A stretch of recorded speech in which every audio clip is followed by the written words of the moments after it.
The SGG Detective Agency is officially open for business! I am Super Geek Girl, your resident magical girl detective. Hope you guys are having a lovely Sunday! And it is once again our favorite day of the week. It is Gay Lawyer Sunday! And also 100 Girlfriend Sunday. But mostly Gay Lawyer Sunday! Let's go! It's not like I like you and want you to pick me over Pinky or anything, okay? Exactly, thank you. Hello, Gabe. Hello, Thanos. Hello, Gamer. Hello, Sabrina. Hello, Closer Trash. Welcome, welcome. Glad to hear you. Glad to see you. Hello, Tyrant. Hello, Daisy. Hello, Myers. Hello, Stumpy. Hello, Sleepy. I think that's everybody. I think that's everyone. Glad to have you all here. Thank you all so much for tuning in.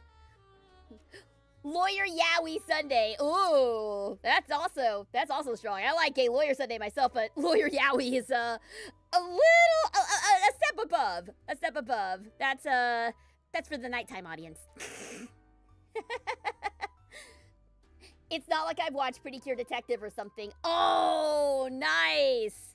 I want to watch Star Detective Pretty Cure. I've been meaning to. Oh my. I've been meaning to watch Star Detective Pretty Cure. I love the Pretty Cure franchise. I just haven't had a chance yet, but oh, it looks so good. Hello, Cage fan. Welcome, welcome. Thanks so much for tuning in. Glad to see you. So, show of hands. Who has seen the new 100 Girlfriends dub? Sub and dub. But we'll just be discussing the dub because I like to wait until the dub episodes come out before we discuss them. Yes, Chiyo has officially been inducted into the Rentaro family. A little on the messy side, but she has been inducted. Okay, so a bunch of y'all have seen it. Awesome, awesome. So yeah, apparently, I don't know if this counts as spoilers or not. But apparently there is part of Chiyo's introduction in the manga that they cut out. So I was not aware of this because I haven't been reading the manga as much these days.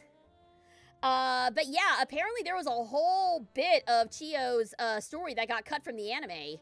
And, you know, it happens. It happens. This happened during the eating competition, too, where Karne and Kusuri's portion got cut because of runtime constraints. But yeah, apparently there was supposed to be a whole chapter where Chiyo has a massive freakout about Rentaro kissing everyone and goes as far as to ban kissing on school grounds. And as a result, all the girlfriends go through, like, kiss withdrawal. Or something along those lines. I don't know why that was cut from the anime. Because that sounds like that would have been a really fun thing to have adapted. I mean, I say fun, but it would have been an interesting chapter to adapt. I mean, we already saw Kusuri go through withdrawal this episode. But that does actually clear something out. Clear something out. Up. I keep saying out. It does clear something up concerning Chiyo's reaction. I felt like she accepted things like way too quickly. So now I know why that's the case, because a big chunk of her story got cut from the anime, apparently. I mean, it is what it is. It was still a really fun episode. The whole Mimimi Meme training arc was also very fun to watch. I mean, Meme in a bunny suit. I mean, hello. Yes, beautiful. Also, more anime references. Demon Slayer fans, you guys got some good callbacks. Also, Evangelion got referenced this week. With Haruhi's striking the Gendo pose, getting the robot Rentaro. It was this episode where I realized Mimimi has the best screams. Yes! Yes! I was shocked at Mimimi's screams. Those came from the soul. Those screams came from the soul. Very, very well done. But I am very much looking forward to next week. Everyone is looking forward to Nari Sensei, and I can't wait to see how you guys enjoy her. We have a lot of Natty stans. Mimi and Mei got more screen time this episode. Yeah, they came in at the tail end of season 2, so I was actually really happy to see at least part of the episode that focused entirely on the 2 newer girls. So that was a nice little surprise. I love, like, you can see that there are definitely some other pairings now, aside from Hakari and Karane. We've seen Shizuka and Nano get a lot of action together. Hakari and Mei, obviously, you know, the maid and her master. But also Mimi and Mei being kind of a nice little duo. That was a surprise, and it's actually really kind of sweet. Because I think Rentaro put it best. It's like, Mei does everything in her power to avoid the spotlight, while Mimi does everything in her power to get in the spotlight. So those two actually complement each other really well. And also Mimi catching a glimpse of Mei and realizing that, oh my god, she's gorgeous. Tell me your secrets now. Was so good. Was so good. Mimi and Mei is a genius pairing. Yes, it's a very good dynamic. I really enjoy it. I really enjoy it. I haven't seen season 3, episode 2 yet. I'm still waiting for Nadi. Nadi will be here next week. Nadi will be next week, so look forward to her.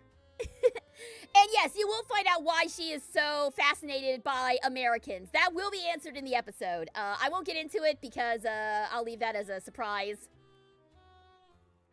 But yes, her fascination with Americans is explained, at least partially, in her introductory episode. Also, I'm just really excited to see many cute outfits next week. You will see what I mean later on, but many cute outfits are going to occur. I never thought I would see someone like Toruru blackmailing Hahari, the chairwoman of the school. Yeah, that whole thing. That whole thing was I don't know. That didn't quite fit. I don't feel like.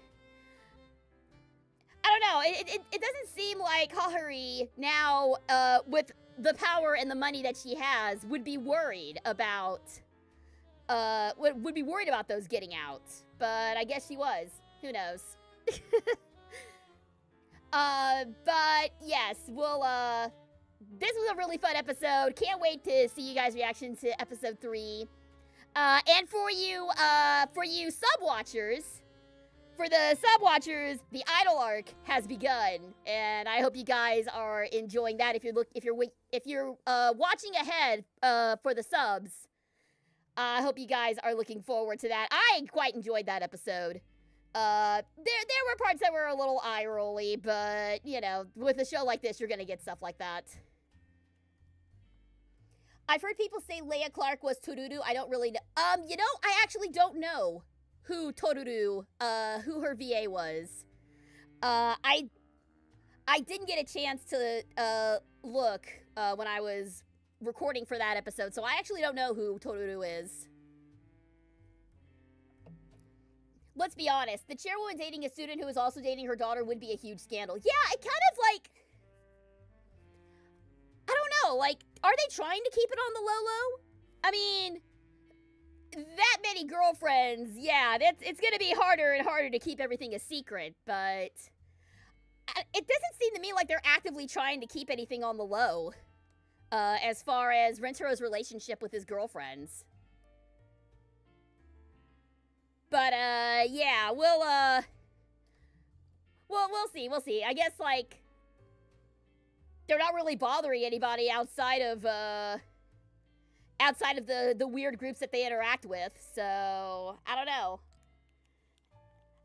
There's never really been a danger of, like, being found out, except, at the end of season 1, when Hahari initially found out about Hakari and the other girlfriends. and then action was taken. So I don't know. It just doesn't seem like they're trying to keep it a secret, but nobody brings it up anyway, so I guess they're fine. I doubt they could keep it a secret with Hakari and Hahari just being who they are. Yeah, exactly. Like, no one's actively trying to keep it on the down low. Yeah, but like, also, quick correction here. Pretty Cure Detective is what inspired SGG. It wasn't just strictly Pretty Cure Detective. I've wanted to do the Magical Girl Detective thing for a while. It's actually more inspired by the murder mysteries that I enjoy, like Poirot, Columbo, and all that, and my love of magical girls. Star Detective Pretty Cure coming out around the same time is actually kind of a coincidence, so just wanted to clear that up. Don't put words in my mouth, please. Anyway, it might be a case like when nobody recognizes Clark Kent as Superman, nobody notices Rentaro always having so many girls around him. I mean, yeah, because like they even the television show, the TV show at the very beginning of the season, they weren't trying to hide the fact that they all had that they were all dating Rentaro. Of course, no one actually came out and said, "Oh, we actually all have the same boyfriend." Yeah, no one actually came out and said that. So they're definitely not making a secret of it. I don't know. It's just an interesting little observation that I noticed. I'm surprised more of the families don't try to break them up, even in the manga. So, yeah. I think later in the manga, I think Shizuka's mom does step in at one point. I know, I haven't read that far ahead, but I know that there is a confrontation between Rentaro and Shizuka's mother. And yeah, there's no zing. It's not a Hahari moment. It is actually a played for serious moment, which is kind of rare in this anime / manga. But yeah, Shizuka's mom does come in to start up trouble. But again, we'll get to that when we get to that. But yeah, there are still some characters who are gonna backlash against them. The background characters aren't very observant. They're only observant when the plot requires them to be observant. Like Toruru. Toruru knows what's up. Otherwise, she wouldn't have tried to blackmail, reverse-y blackmail the chairwoman in the first place. And yeah, no, poly relationships are totally a thing. Absolutely. I mean, but even in real life, you aren't out here having like a dozen girlfriends. Unless you have a show on TLC. And I think the less said about that, the better. But anyway. I don't know, just something that kind of crossed my mind while I was watching the episodes this morning. Hahari and Iku's entire existence is a problem for Chia.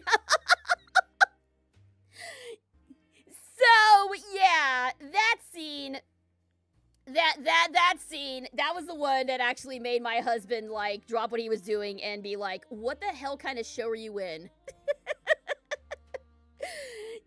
That was the one that he actually was like, I'm tapping out here. This is too much. Question. Is there girl kissing in 100 Girlfriends? Oh, yes.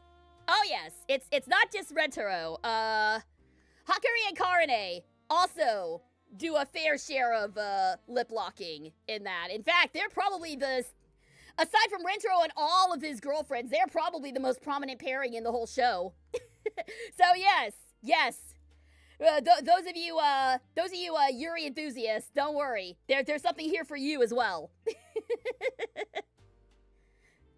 I don't know if there's gonna be any like super steamy scenes this season between Hakari and Karane, but we'll see. Let's go indeed. Yeah, the whole kissing zombies. There was also the bit in during Mimimi's introduction when Rentaro like kissed all the girls so they would be even more beautiful and in love. And Hakari got like so overloaded that she got confused and kissed Karne instead. Well, she said she got confused, but I wonder. Yeah, I have actually been going back and watching some of the older clips. Some of the dub clips are circulating around online, and it does my heart good. The sleepover scene in the mansion. Yep, that was another Hakari and Karane moment. There was also them like playing hide and seek together. That was a slightly spicy moment there for those two. I am hoping for the aphrodisiac hot pot arc so that we can get more of these scenes. I'm sorry, Myers. I misread that. I read hot spring arc, not hot pot arc, and I was about to say, well, they show hot springs in the ending, but no, that's not what you're talking about. Okay. I misread hot pot as hot springs. I would like to go to hot springs though. That sounds nice.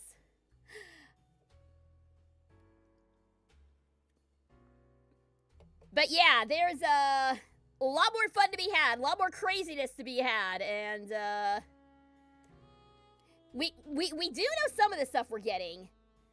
We do know some of the stuff we're getting. I know we're getting the mini Nano arc. Of course, we're getting the introduction of the other girls. We're getting Idol arc, obviously. Idol arc has already made its appearance.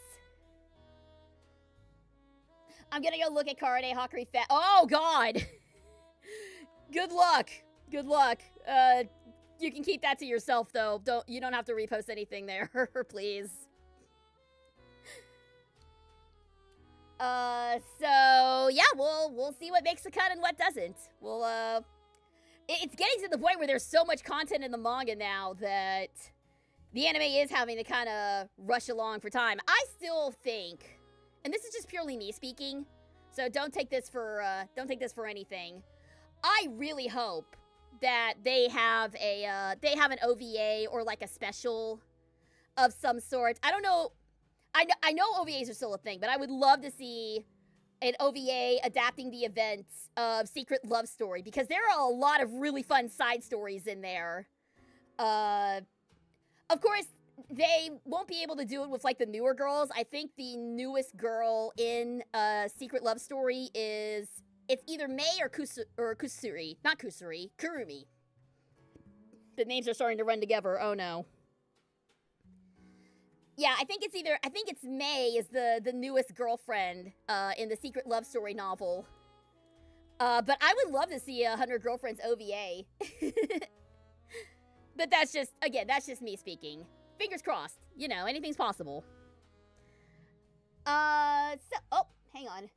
I imagine Haruhi fighting back against Torudu after the blackmail would be Rentaro walking in and Torudu zinging with him. Haruhi would be like, I know you felt it too. Wouldn't it be a scandal if you fell for a boy that's already dating so many other girls? Oh, and she just like reverse Uno's the blackmailing? Possibly. There are a lot of girls with some like really unique designs, but yeah, at this point, I don't think all of them are gonna be girlfriends. We'll see.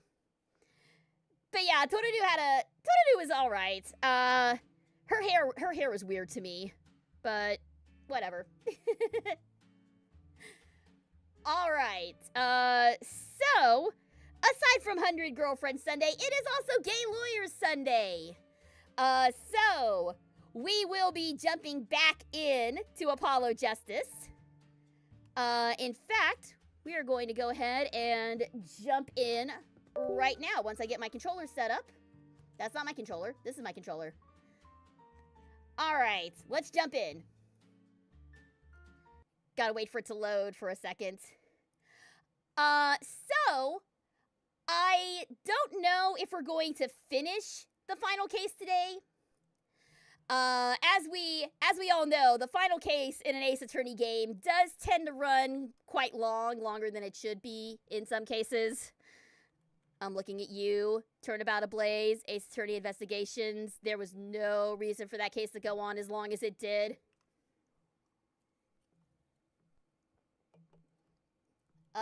Let's see here.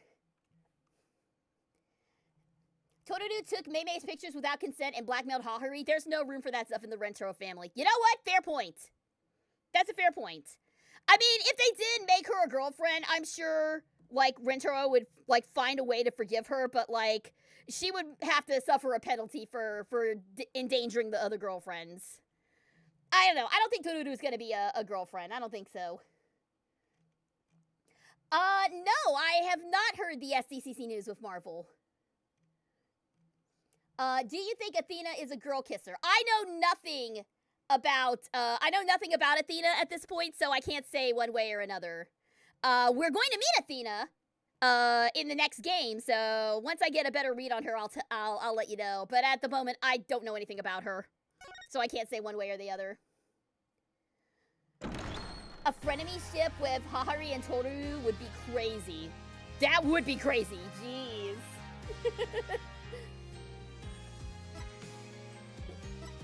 Hello, Cadmos! The harem genre has behaviors that would be considered...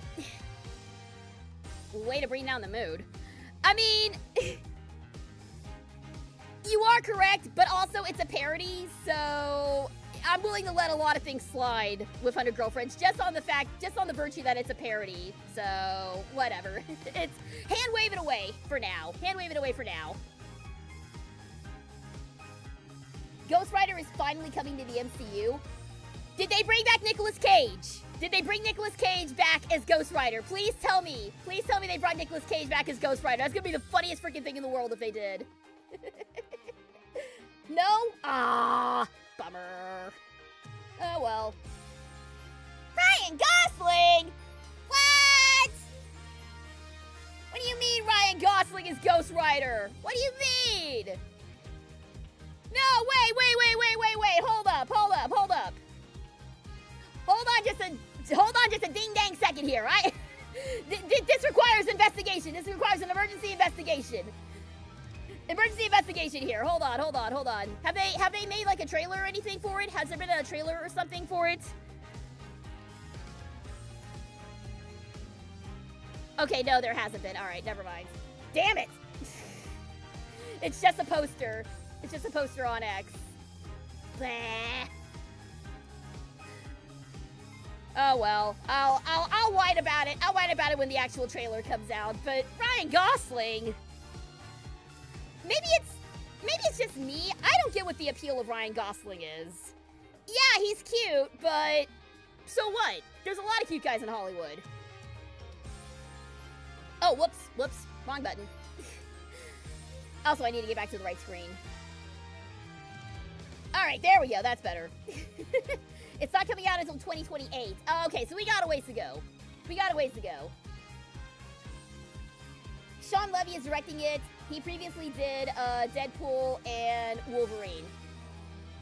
Okay, so based on that, it sounds like they're going to take a more comical approach to it. So we'll see. We'll see how it goes. Again, I've cooled down considerably on the Marvel Cinematic Universe as a whole. I'm hoping that Doomsday will reignite some of that, but we'll see.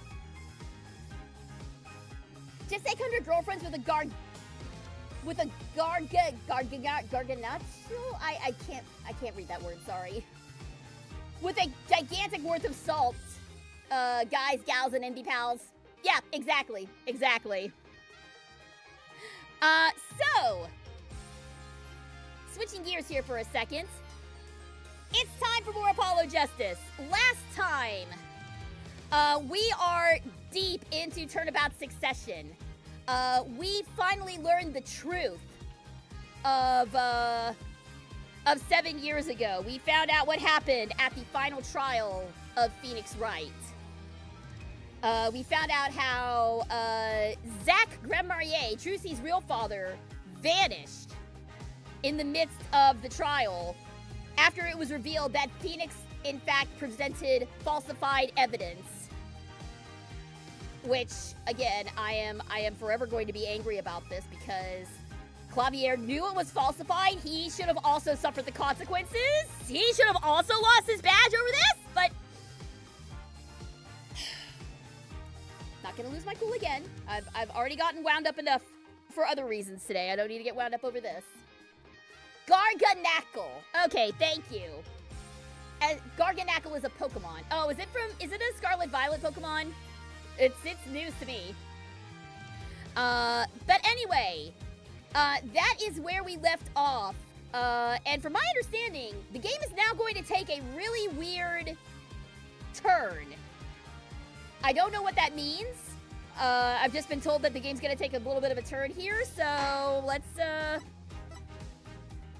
see what we're in for. Welcome to the Mason system, I guess?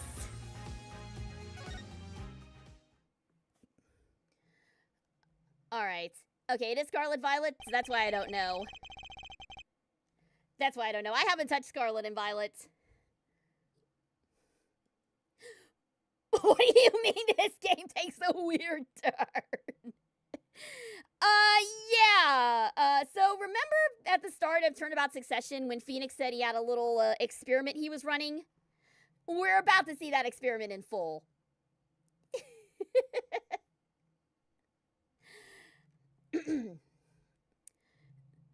That trial 7 years ago was the beginning of it all.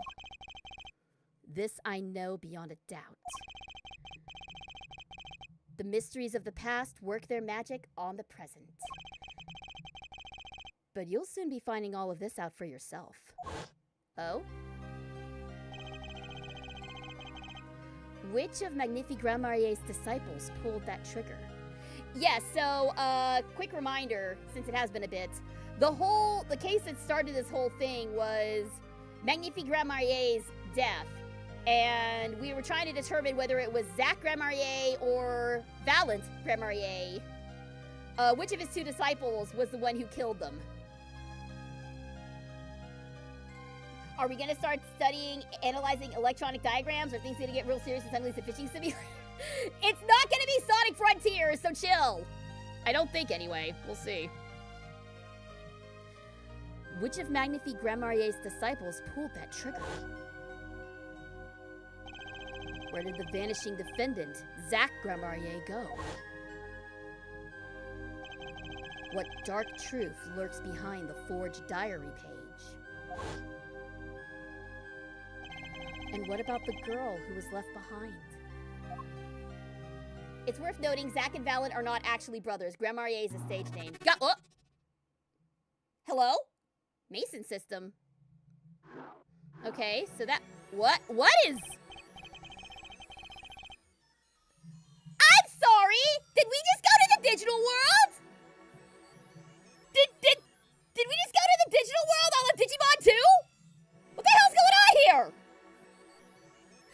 The past left us these 4 keys to unlocking the truth. Okay. Oh my god, this is Digimon. This just turned into Digimon. What the actual hell? Hold on, I'm gonna open the door. I'm burning up in this. I'm burning up here. It is a little bit warm today. Oof. Matrix, Armored Core, Kingdom Hearts Recoded. If you don't spell Zack with a C, I don't trust you. I did warn you guys this was gonna get weird. But that's not all. There are 4 keys in the present as well. And when all the questions have found their answers, the final trial will begin. But first, you must chase the truth through then and now. Think of it as a game. Okay, nah, shut up. You're getting too meta. Shut up. Shut up. This is not a series that needs to get meta. We do not need to get meta here. Danganronpa I can forgive, but you do not need to be getting meta. No. Did the game just wink at me? It might have. It might have. Okay. Oh, hi. I, Phoenix Wright, will be your guide through this game. Okay, well, you know what? We get a hot Cyber Phoenix, so I'm fine with this. I'm fine with this. the one AI assistant that I will permit. Objection! Yep, there we go. There we go. Damn, Phoenix got it. Yeah, hell yeah, he got hot. Thank you. Thank you. Somebody else said it. Somebody else finally said it. It's not just me. Thank you. Thank you. I don't know why he suddenly gets so hot when he's all like grody like this. What is this? What is this Grimes up good man? Oh my god. Oh, you know what? You know what I just realized? Since we're going to be wrapping up Apollo Justice soon, I won't be able to see this. I won't be able to see this again soon. No, I'm going to enjoy it while it lasts. I'm going to enjoy it while it lasts. Too bad I don't have enough points for horny jail. Haha, too bad. Give me an anime with this feel. Yes! Yes! First of all, hell yes! Secondly, I would love to see an anime adaptation of Apollo Justice. I would love to see it. There we go.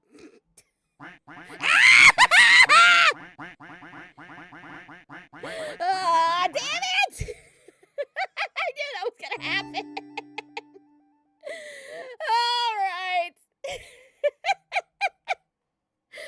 Oh, someone start the clock. Or actually, I may, for everyone's safety, I may just remain in here for the entirety of the Mason system. Actually, I can't do that because I found out that this does kind of hide some of the text. So, thank you. Thank you. All of that to say, I'm going to enjoy Hobo Phoenix for as long as I have him still. So, strap in, kids.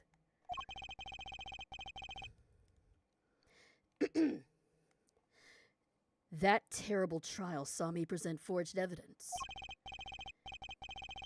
It ended, half finished, when the defendant vanished. What became of me after that? As your investigation proceeds, the answer will become clear. He got weirdly hot. That's what happened. That's what became of him. How many minutes for jail? 15! It's 15 minutes for the jail. Oh, and one more thing. There's something I must tell you. As Apollo Justice has his bracelet, so too do I have my own weapon of sorts. Are we finally gonna bring out the Magatama? Are we finally gonna bring out the Magatama? Yeah! Where the hell was this 7 years ago, dude? Where the hell was this? What does it do, you ask? I know what that shit does!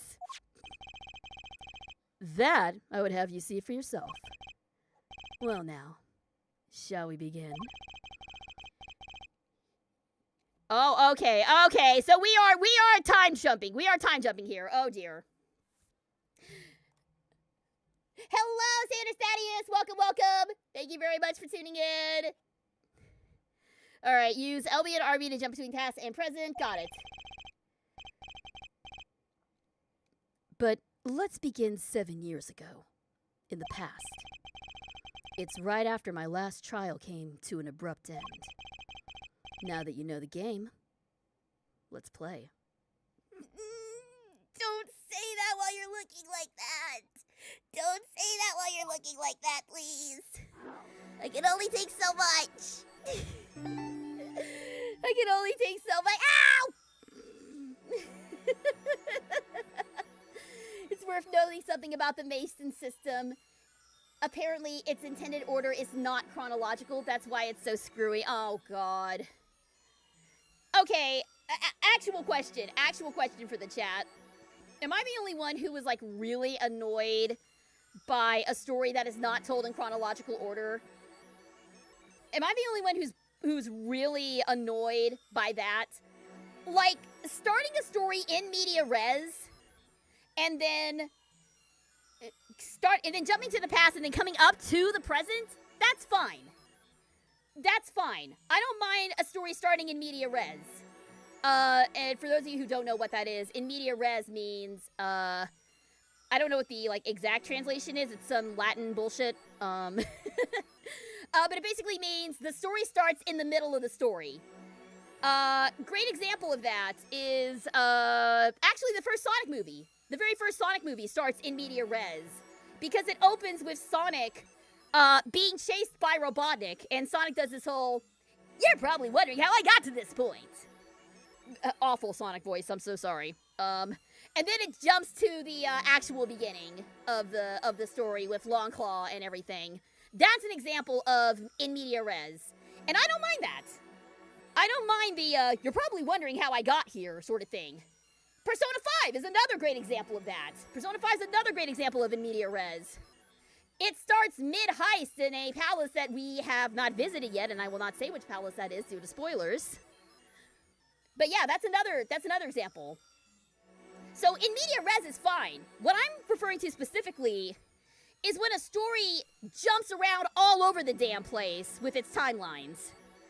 And the best example that I can think of that does it really, really poorly is a game called Beyond Two Souls. And in that game, you're playing as a girl, and the story is told out of chronological order. So at one point, you're like 8 years old in like a testing facility showing off your psychic powers. In the next scene, you're 18 at your on your first big secret mission. And then in the next scene, you're like 5 years old again, just discovering your powers. And then it jumps to you being a rebellious teenager, and it jumps all around, all over the damn place. Makes absolutely no sense. Those kinds of that kind of storytelling really gets on my nerves. Although, to be perfectly honest, Beyond Two Souls is kind of a shit game anyway, and even if you did tell the story chronologically, it would still be really bad. Yeah, Beyond Two Souls is garbage. Don't touch it. It's bad game. Bad game. Don't like it. The Boogie Pop Light Novel series actually benefits from jumping around. Each novel is a mystery told from the POV of different characters in different chapters. And the idea is everyone has an incomplete picture of the events that happened. Okay, yeah. See, that's fine. That's fine. If you're jumping around from, if you're jumping around with perspectives, that's a little more forgivable. But if you're jumping around in the time, if you're jumping around the timeline as the same character in just different parts of their lives that don't make any sense, any rhyme or reason, that's what gets me annoyed. But like, jumping around as different people, it kind of reminds me of Five Little Pigs, which is one of my favorite Hercule Poirot mysteries, in which Poirot is uncovering an old case, and he's talking to the 5 people who were involved, and those 5 people all have different perspectives on the exact same event and what occurred during this particular murder. And it's really cool. It's cool as a story, and it's cool as like character study material as well. Go watch Five Little Pigs with David Suchet if you guys haven't seen it. If you guys want to see like a really good mystery that I really, really like it, go check out Five Little Pigs. I think most of the Poirot stuff is on Prime. Let's go! Hello, Presto! What's with all the Matrix stuff? Well, I'm glad you asked that. We're guinea pigs for Phoenix Wright right now. Which is a wild phrase. This is the Mason system. And using this system, we are going to investigate cases in both the past and the present to try and find out what's really going on with the murder of Drew Measham and what actually occurred 7 years ago. Did you take the blue pill or the red pill? Well, what happens if I take both at the same time? Is that bad? Is that bad? Do I get an all of the above option, or am I doomed? Alright, so we're gonna start in the is this the past or the present? Okay, so blue is the present and orange is the past. Oh, no it's not. No it's not, I'm an idiot. Okay, blue is the past, orange is the present. Just thinking with portals here.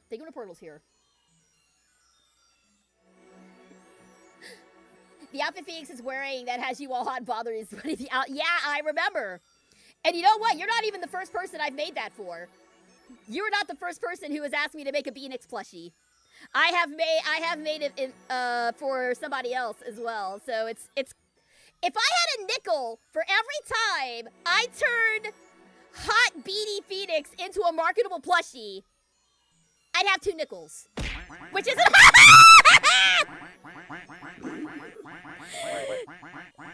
Which isn't a lot, but it's weird that it happened twice. Please let me finish the punchline before you pelt me with ducks.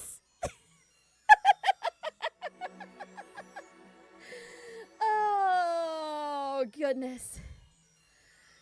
All right. We've got detention center. We have defendant lobby number 2. We have Wright & Co. law offices. And we have Drew Studio. All right. So where should we begin? Well, most of our cases do start in the Wright & Co. law offices, traditionally. So how about we start there? I have a recommended order if you get stuck. I will keep that in mind, Myers. Thank you. Let's see if I can parse this together first. All right. Let's start in the Wright & Co. law offices. Let's start there.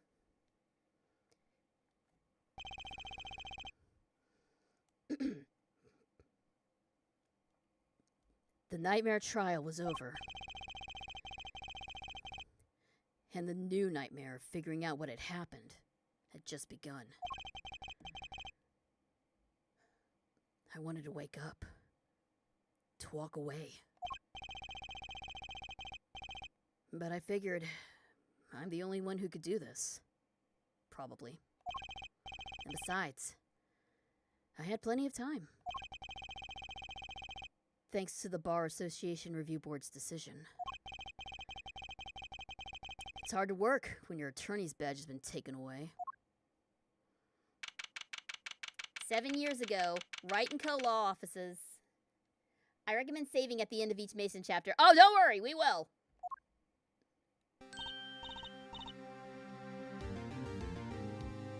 Homeless man Phoenix, tell us what happened. Don't worry, he's gonna through me. Oh, morning, Daddy. Wait, but we're in the defendant lobby. We're not in the Wright & Co. law offices. What's going on?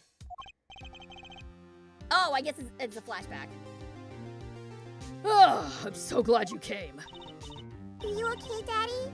They picking on you? I'm fine, as always. This old boy here is ready to help me, after all. That's young man to you. Good morning. That's a cute outfit you have on. Thanks. Meet for shows today, after all. 2 weeks had passed since then. I called her into my office. Oh no! Now she's sad! Don't let anything bad happen to this bean! Trucy, there's something we need to talk about. Poor little thing. It's been 2 weeks since your father disappeared. We need to start thinking about your future. I did some calling around. This is hard to say, but you have no living relatives. So Zach was all she had. So I was wondering if you wanted to stay with me for a while. Just until your daddy comes home. It won't be long.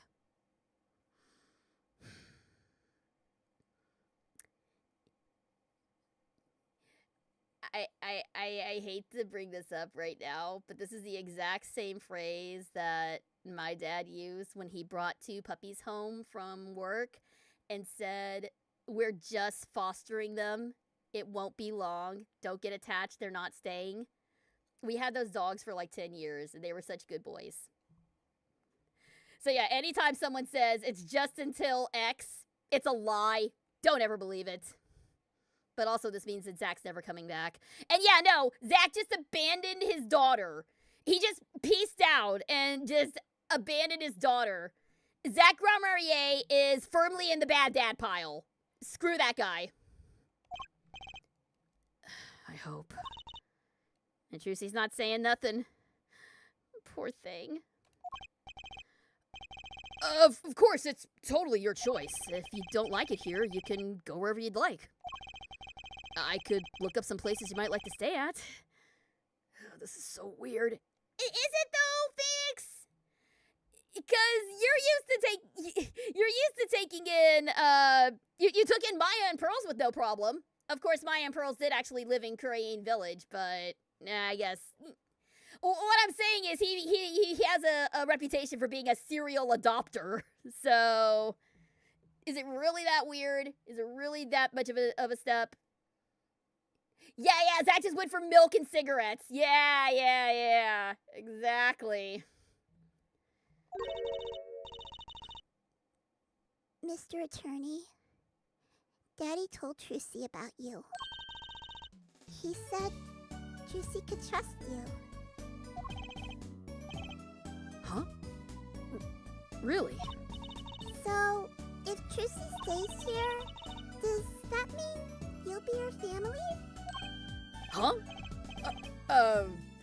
I guess so? Getting weirder.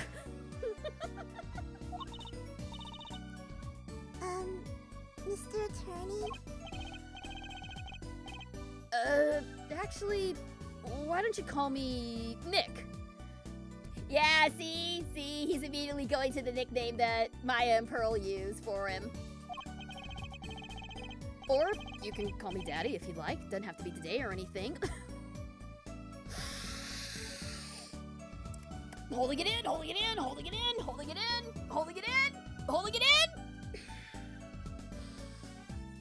I'm fine. Nope. Nothing at all suggestive about that. It's a nice, sweet, heartwarming moment, and I'm not gonna ruin it with the thirst. It's fine. Golly, I could use some water right now.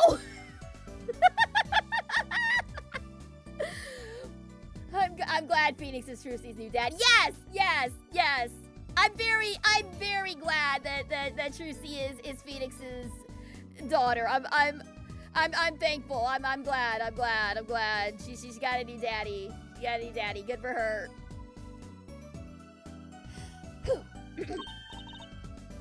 And just immediately into it. I love this girl. I would love to hydrate, but I actually don't have water up here. I need to grab some during my next break. Okay. Say, Daddy? Oh, that was quick. Yeah? If Trucy moves here, she has to switch schools, right? And Kissy was thinking she hasn't paid for lunches at her last school for a year. So, thanks, Daddy! Oh my god, she was a terror from the beginning. She was a terror from the beginning. She was shady from the start.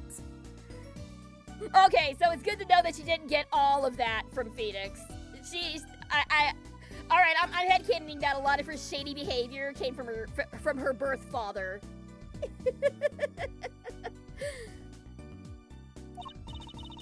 Oh, and this office? It's a little blah. A little color goes a long way, you know. Huh. Oh, and Daddy, you got fired from work, right? Don't you worry one bit. Trucy will work twice as hard. We'll make it through this. She has not been his daughter for like 5 minutes, and she is already the main breadwinner of this household. God bless Trucy Wright. Thank you, honey. I love you. Please don't be mad about my thirst. My husband brought me water. And you don't have to refund the hydrate. I got water now. I'm good.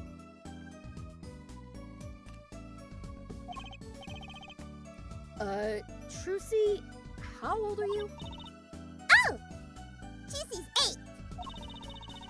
But don't let appearances deceive you. Trucy is a young professional. Stick with her and you'll be just fine, Daddy. Thanks. Why does it feel like she's already in charge? Because you're a pushover, sir. You are the world's biggest pushover. You are an ace pushover. Right. So for those of you who are new, the reason that Trucy is talking in the third person, this is actually what she does in the Japanese. She refers to herself in the third person, and I think that's actually quite cute.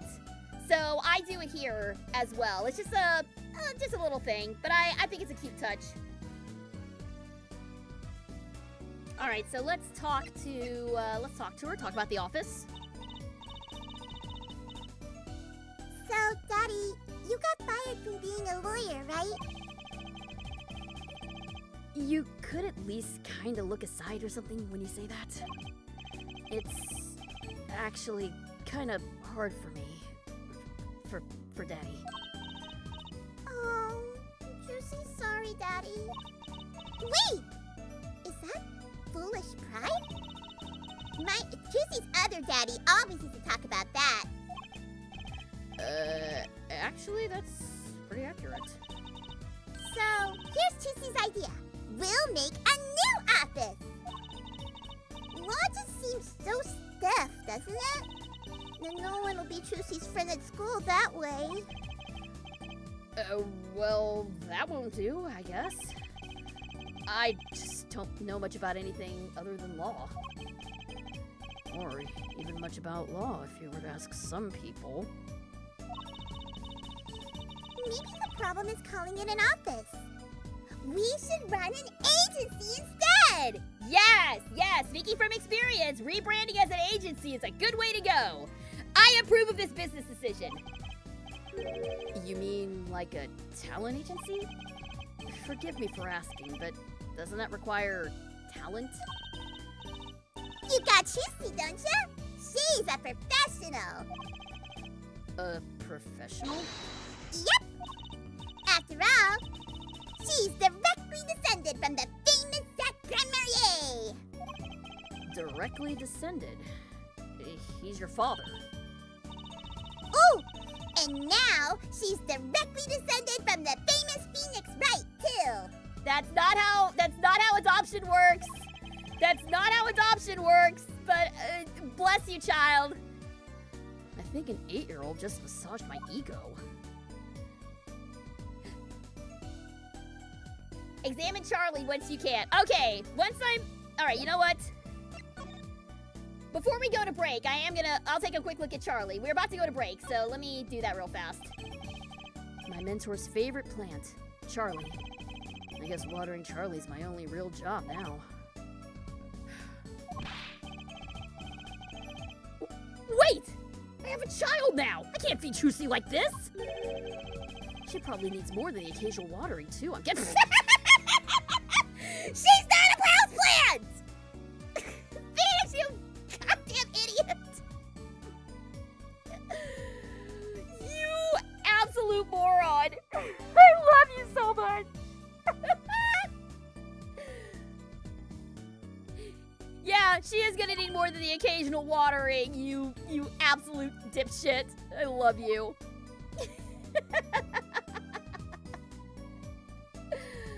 Oh, let me tell you something, self-proclaimed thirsty detective. Wrath will be here observing. What? I don't know what that means, but that sounds ominous.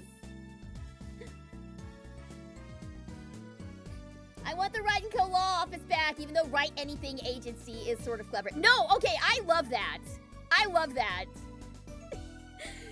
I love that it just becomes the Write Anything Agency. It's just... I know it started out as Write Talent Agency, but I love that they just transitioned over from to Write Anything. That's just so stupid and dumb. I love it. Looks like SGG is getting hints on how not to be a parent.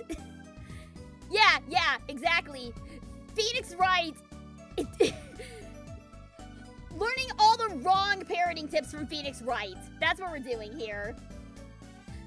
While she is a magician, if you watered her, she would probably cast an illusion where flowers would grow from her head. No, I can totally see that. I can totally see him, like, watering her and then the flower just grow from her hat. That would be super cute, actually. Someone draw that, actually. That would be really cute. Okay, but we are gonna go ahead and take a quick break here. Let me go back to Trucy. There we go. yeah, we're going to. Trucy would do that solely to mess with feet. She would. I get the feeling this child is full of mischief right from the get-go. And I'm really glad that it seems like a lot of this mischief is actually coming from Zack and not from Phoenix. So I'm glad that he's not that far gone yet.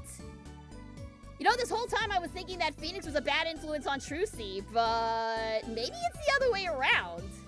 Maybe it's actually Trucy that was a bad influence on Phoenix.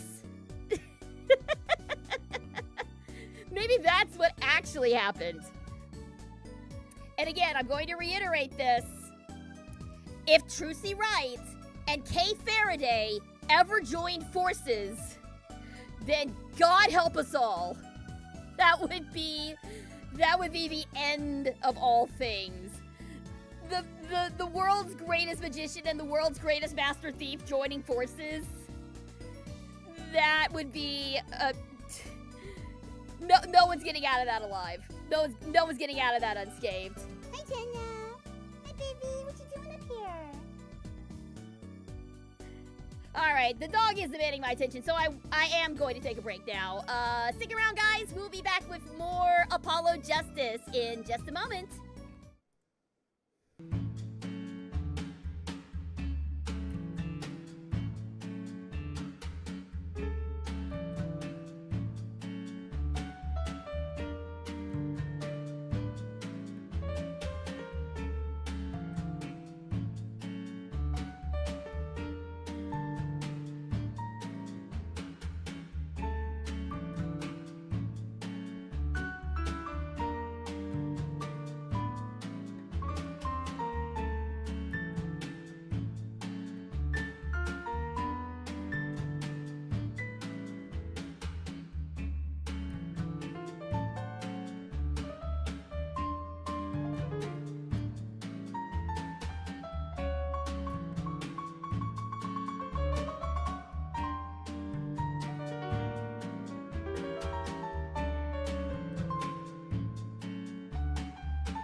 right, welcome back, everybody. Thanks so much for tuning in.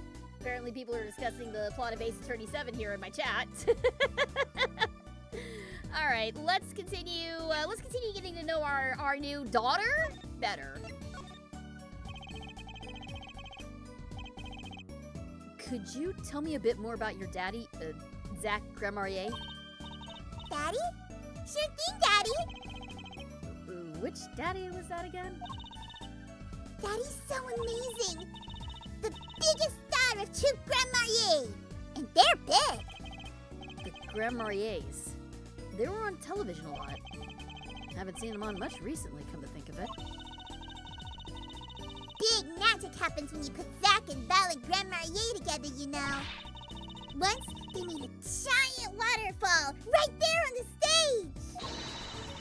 And this giant trout swam up the giant waterfall. Let me guess. There was a giant fisherman waiting for him at the top? Trucy wishes she could have seen more of Daddy's magic. I shouldn't have brought it up so soon. The ad started late. Yes, so I was able to delay the ad slightly. We were able to figure that out. It just was a weird hiccup, I guess. I wonder what'll happen to me with Daddy and Mommy both gone. Mommy? Yeah, what about Mommy? I haven't heard anything about Trucy's mother. But Trucy has her magic. And a great daddy, even if he is unemployed. You know, Trucy thinks things are gonna be okay. I wonder if she'll talk about her mother. Interesting. Well, let's start with a professional. So, Trucy, you're a professional? Yeah. It's like that thing they say. Baby frogs grow up to be frogs? They say that? Trucy always thought it was funny, though. What was? Aren't baby frogs called tadpoles? Maybe they thought it'd be easier to understand that way for kids. That's stupid. Right. So, in conclusion, you're a professional magician, Trucy? That's right. Well, you want to see a trick? You're gonna do a magic trick? Yes! Let's see it! Actually, I would like to see your trick. The future of the agency depends on it, after all. That's the spirit. Ready? Here goes. Ta-da! Oh, and there he is! Hey, folks, it's Mr. Hat. I gotta say, it's good to be seen. That was startling. The amazing Mr. Hat. Isn't he great? So Trucy had Mr. Hat for a long, long while then. Okay. Your friendly neighborhood Mr. Hat at your service. He certainly makes an impression. Doesn't he? Trucy's so glad you like him, Daddy.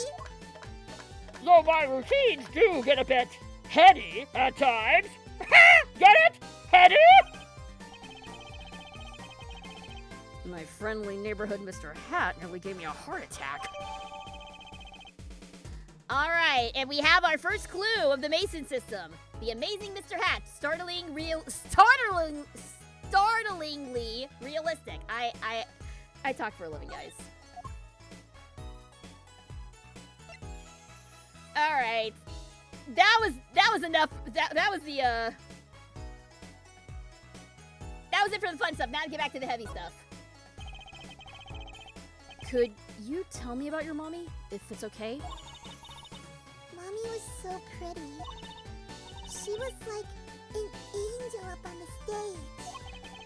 On stage? You mean with your daddy? Yep. She was always there with Zack and Valen, smiling. But then, she went away. Went away? It was a grand illusion, but she made a mistake. Oh! Hello, Jeff! Welcome, welcome, fellow detective! Thank you very much for the follow. Very much appreciate it. As long as the Grammariers don't say my username, I'm in the clear.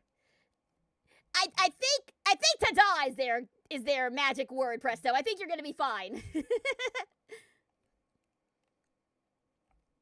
It was a grand illusion, but she made a mistake. She vanished, and Trucy guesses she didn't know how to get back.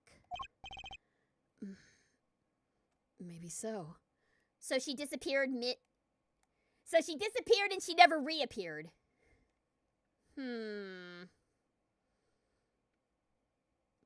Okay. A thought is occurring. A thought is occurring. What if Trucy's mom was killed by either Zach or Valent, whoever's the guilty party here? I'm leaning on Zach being the guilty party. What if Trucy's mom was killed in the illusion and Magnifi knew? Or, like, what if they were both involved in her death? Magnifi knew, and that's what he had on them.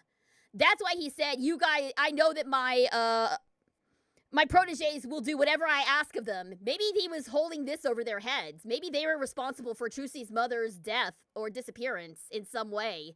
And, like, he's holding that over them now. It's just a thought. It's just a thought, but that seems to be a logical conclusion as to where this is going to go. But put a pin in that. Put a pin in that, and we'll see if I'm right. Thoughts on Gumshoe. Gumshoe is love! Gumshoe is life! Gumshoe is wonderful! I love him dearly! I'm so sad that this is the last time we see him. I'm so sad that we're not going to see him anymore after this point, but I love Gumshoe dearly, and I hope that he and Maggie Bird are very happy together. I adore the man. He is an absolute delight. Hello, Lisa Dragon. Who is your Precure girl? Ooh, my favorite Pretty Cure? Oh gosh, there's so many. I really like the idea of Star Pretty Cure. So Cure Star, Cure Milky, and all them. I really like them. Also, Princess Precure was really fun. So Cure Flora, Cure Twinkle is absolutely my. I love the yellow magical girls because they fall into one of two categories. They're either all sweet and shy, or they're like absolute spitfire firecrackers, and those are the kind of magical girls I like best. What if it was an accident? It could be an accident, but Magnifi could still be holding Zach and Valent responsible. Whether it was intentional or not, it could still be used as blackmail, I feel. But only if that's true. Only if I'm correct on this. But yeah, I could totally see it either on purpose or on accident, that being held over their heads. Maybe so. Trucy cried then. A lot. That's when Daddy gave me this. Here. But I let the mask slip for a second. Oh, she is pretty. But wait! Wait, this was the locket that Phoenix had! So he replaced Trucy's mom with her photo? So what happened to the photo of Trucy's mom? If this was actually Trucy's locket from the start, what happened to the photo? Also, yeah, I do feel like I've seen this face before. I mean, we did see briefly Troupe Grammarier in whole, but I don't know. The locket belonged to the victim of the first case. For whatever reason, Shadi Smith had Trucy's photo. That's true. That is true.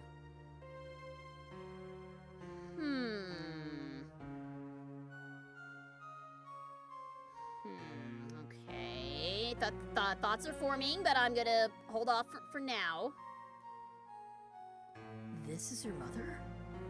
She's beautiful.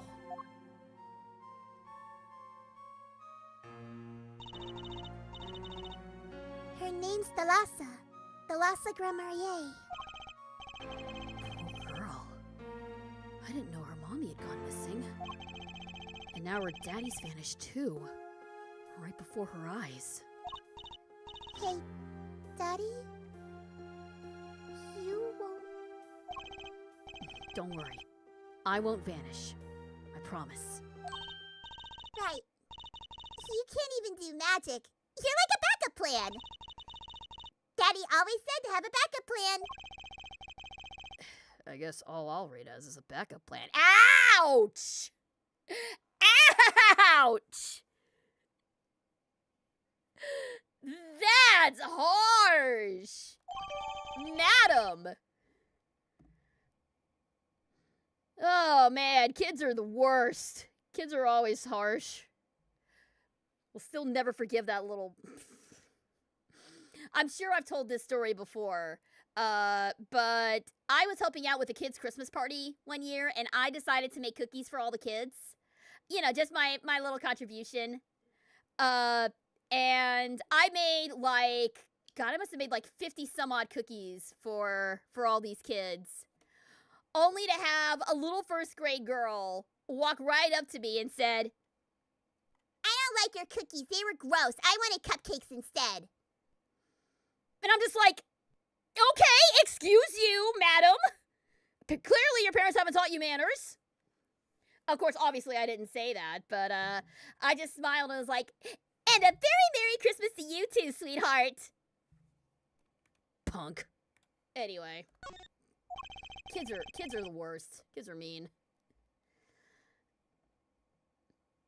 I think that's probably enough for today. Sorry to ask you so much all at once like that. It's okay. After all, we're family. Juicy just hopes you're ready. The Right Talent Agency opens tomorrow. But what? But are we representing anyone? Me, Juicy, and you. That makes two, Daddy. I think you need more than that to be an agency. Besides, you may be a magician, but I'm no talent. Oh, Juicy, sure there's something you're good at. Well, when you put it that way.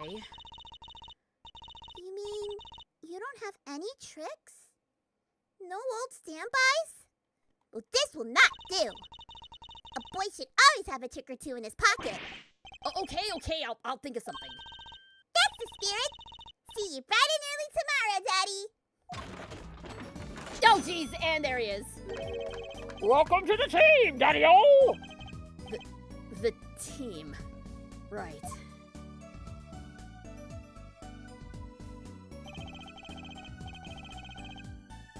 Sometimes, when magicians vanish, they leave something behind. That's how Trucy became Trucy Wright, my daughter.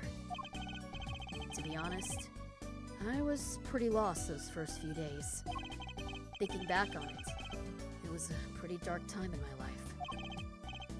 But Trucy, happy, smiling Trucy,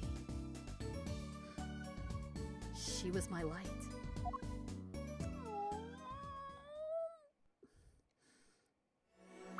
And there we go. There we go. If it wasn't clear already, Phoenix Wright has firmly cemented his place in the good dad pile.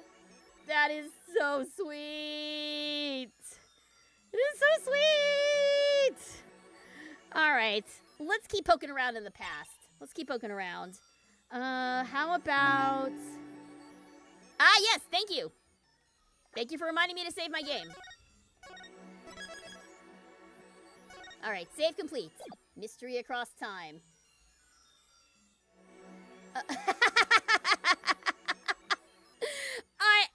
You know what? If someone wasn't gonna say it, I was gonna bring up the Sonic Boom quote. But yes, this is basically... I can't be swimming around with a bunch of 5-year-olds. They can be so cruel when they sense weakness. That's why on the first day you gotta beat up the biggest one in the yard. Knuckles, that's prison. Only if you let it be. You know what? Sonic Boom was absolute awful games. The games were absolute horseshit, but the show is some of the funniest Sonic. It's the funniest Sonic has ever been. At least, if nothing else, we got Sonic Boom the TV show from that nonsense. So I'll hate on the games all day long, but at least we got the show out of that. At least we got the show. Oh, also another one of my since we're taking a slight detour here, another one of my favorite quotes from Sonic Boom is the episode where Eggman has to live with Sonic for a little while and they become roommates. Yeah, that old trope. And Amy attempts to be like a mediator for Sonic and Eggman's issues. And Sonic immediately goes in with like, "You're a horrible roommate and nobody wants to be around you." And then Amy goes in, Okay, let's try phrasing this as a, when you do this, it makes me feel like that statement. and then Sonic's like, "Okay, when you live here, it makes me feel like you're a terrible roommate and nobody wants you here." I freaking love that. I love that scene so much. There's a lot of really great moments in Boom, but that one stuck with me. I don't know why that one in particular stuck with me, but it did. All right, let's check out Defendant Lobby number 2. All right, 7 years ago, District Court Defendant Lobby number 2. Didn't think I'd be back here for a while. I didn't want to have to remember that day. Oh, back when he lost it all. Though I deeply regret having to declare a verdict in this way, this trial is over. Your Honor, Yes, Mr. Zack? there is one thing I wish to make clear. Today, in this courtroom, you cannot declare me guilty. What are you talking about? I am talking About this! Mr. Enigmore! The defendant escaped! Find him quickly! Pilot, close all exits from the building! On the double! He must not be allowed to escape!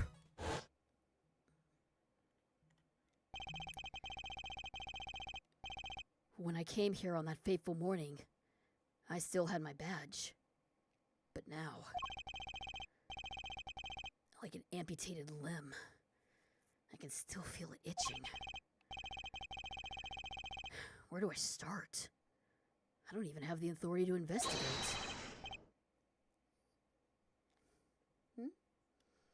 There's oh no! Oh no, he's back! Oh damn it! I thought I'd seen the last of this guy and his dumbass megaphone! Oh, we gotta deal with you again! No, no, no, no! We don't applaud this! We don't applaud this! We don't applaud this guy! This guy's gonna give me hearing loss! I hate this shit! Shut up down there! Oh, damn it! We gotta deal with him again. All right, just be ready to rip my headphones off at any instant here. Hey you! Down on the ground! Down on the hands! Floor on your head! Now! What's the big idea? Oh, my ears! No unauthorized personnel aren't allowed in here! Oh, God. But that would mean all unauthorized personnel are allowed.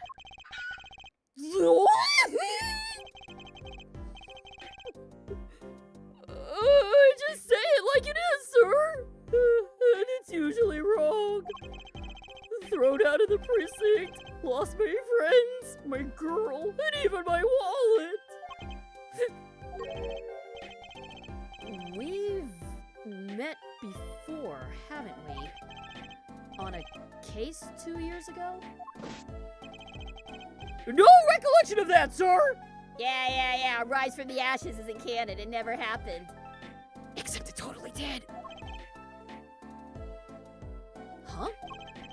For me, working on a case is always in the present progressive tense, sir. Ah, Jesus! There is no past. There is only now, sir. Okay. You're the bailiff, right? Yes, sir. Court bailiff Mike Meekins at your service, sir. I've asked to meet with the bailiff at this court who let the magician escape. Well, let me try to make this as absolutely clear as possible for you, sir. Gonna pull the headphones back. It was me, sir. But you were a regular police officer once, right? Sometimes bad things happen to good people, sir. Something tells me it's a long story. Let's not go there. Of course it was him. Of course it was Meekins who let him escape. We saw him again in investigations. What happened to him in investigations? I genuinely, I know Meekins was present. I know he was at Blue Badgerland or wherever the hell that place was. That stupid ass amusement park. But why was he there? I have blocked Mike Meekins out of my memory from that game. I do not remember anything about why he was involved. Other than they were trying to bring back as many characters from the original trilogy as they could. So, you were in charge of security at the time of the vanishing? I'm dying over here! It's a hard knock life, sir! Thrown out of the precinct, lost my friends, my girl, even my wallet! I guess I wasn't the only victim. Oh, brother. Why did it change from 2D to 3D? Because the game started coming out on the 3DS. So it started out as DS games, or actually I think they started out as GBA games. I know that there was at least a GBA port of the first game. But it started as a DS game, and then when the DS became 3DS, the game transitioned over from 2D to 3D. Whether it transitioned successfully or not, I have some thoughts about that.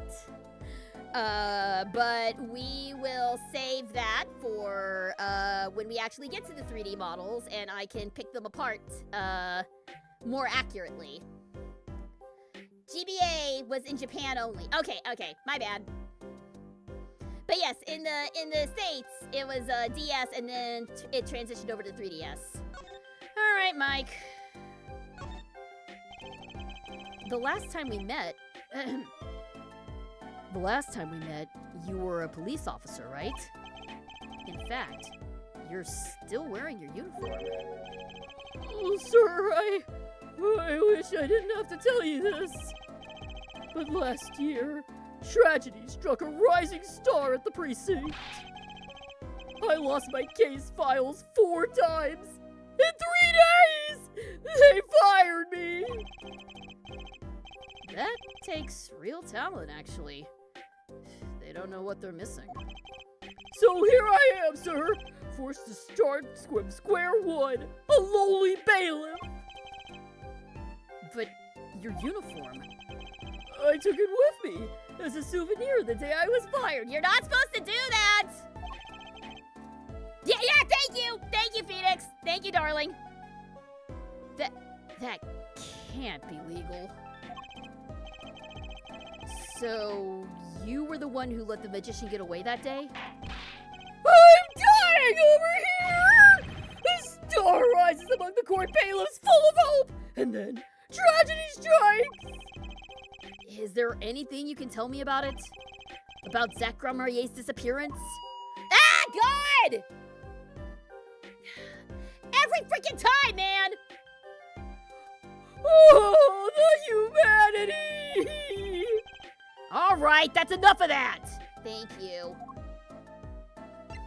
Thank you for being the rational one here. Meekins makes Gumshoe incompetent. Oh yeah, 100%. Is Nick a boy failure? Yes. Yes, he is. And we love him for it. Why, yes. I'd say it was around 2 p.m. when I heard a commotion in the court. I opened the door to see what might be amiss. The door slams open, slam! And some guy's face is right there in front of me. Face! Hello, Will Strive. Welcome, welcome. Thanks for tuning in today. I've seen some clips of 100 Girlfriends. I'm so excited for where the story is going to next. I'm so glad to hear that. I hope you keep enjoying the show. You're in for a wild ride, my dude. So, I keep forgetting I use a slightly deeper voice for Phoenix, though not really that deep. So, you saw someone suspicious coming your way. Yes, and I, being a bailiff of little standing, I gave chase. I chased that still cat all the way down the hall, sir! I have a diagram of the court building here. Aha! That's courtroom number 7. That's where I was, sir. All by myself. Nary a friend to call my own. Who do you voice again? I voice Karine Inda in 100 Girlfriends. Be sure and so yeah, I get I am the straight man in this harem nonsense. Although, when it comes to Hakari, she's not straight at all. But yes, I play Karine in that show, so I'm really glad to hear you're enjoying it. Hello, Bruce CG, welcome. Meekins be gurning? Oh God. The old lady grandma is coming out. I don't know what that word means. I'm sorry. but welcome regardless. Welcome to the investigation. Glad to have you along today. Okay, and which way did Zach Gramier run? Yeah. Funny faces. Gotcha. Thank you. Thanks for clarifying. I'm an old lady. I don't know Gen Alpha speak. You'll have to bear with me. Okay. And which way did Zach Gramier run after bursting through the courtroom door? He went up like this and around the corner like that. So I, with no delay, ran after him with no delay. When I turned the corner, I saw that magic man run into the defendant lobby. Swiftly I ran. Following him, I threw myself boldly into the room. Why, I remember it like I was right there! Because it was here! Lobby number 2, sir! You ran into this room? I don't see any place to hide in here. Believe it or not, sir, I didn't believe it! Here, in this room, the magician gone! Vanished like a puff of smoke! Except there wasn't even any smoke! He was just gone! That's impossible. Yes, that word! Oh, how many times have I said that word? Even the sound of it causes me indescribable pain! I'm dying! Yeah, you're not the only one dying. Please, for the love of God, stop with that megaphone. Jesus Christ. Okay, I won't say it again, I promise. Thank you for the hydrate, PSO Will. Much appreciated. It's far from Gen Alpha speak, but I'm flattered you think I could pass for that young. Well, you're welcome. But you have to admit it's difficult to vanish in the thin air. Did you search the lobby? I searched. Why the pause? There was nothing here at all, sir. I smell a liar. That's right. Nothing was here, sir. How can he talk so loud and still be hiding something? So Zach was in this room when he vanished. Absolutely, sir. I saw him with my own eyes. That red silk hat, that flowing cape. He ran right in here. Right inside this room! Silk hat, cape. That's Zach, all right. Although it was pink, not red. But sir, look at the room! There's not a single place to hide! Sir, there was nothing I could do, but nothing, sir! It's the energy of we've tried nothing and we're all out of ideas. What about now? Have any ideas? Sir! Ideas about what exactly, sir, if you don't mind me asking? You've had quite a bit of time since then. Has nothing occurred to you at all? Do you have any idea what trick you might have used to disappear like that? Hmm? Oh! There it is! There it is! Cyclops! I should have known. My Magatama. One of my most prized possessions, which I got during a certain case. Hi, Maya. It can show me the locks on people's hearts. And if I can unlock their hearts, they'll tell me their secrets. The Magatama starts it all. And the Magatama ends it. Okay. Oh, it's so good to see it again. All right. We've gathered some evidence. Let's see if we can actually bust this now. Present the Magatama. Go! Ooh, we get like an animation and everything now. Fancy. The disappearing trick. All right, here we go. We are back, baby. We are back in the saddle. Okay, Mr. Meekins. What do you know? Spit it out. Hey! What's with the atmosphere in here all of a sudden? You know something, and I'm going to find out what. Zach Gromarier vanished from this room. How did he do it? How, sir? Well, sir, I can't say it. Sir? Why are you so nervous if you aren't hiding something? Well, sir, easy, sir, the time, sir. I was here and... listen, it was impossible! What could such a little girl possibly do anyway? I'm sorry, little girl? What did you just say?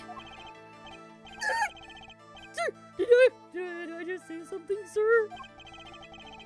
No, you screamed it through that megaphone of yours. There was someone else in the room, wasn't there?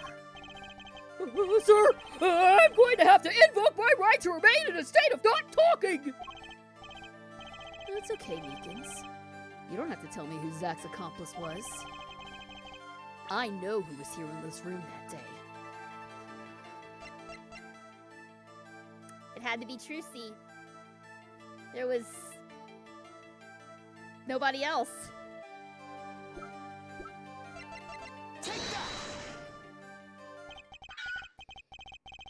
Sir, I've never seen that girl until just the other day. Mr. Meekins, I'm not buying it.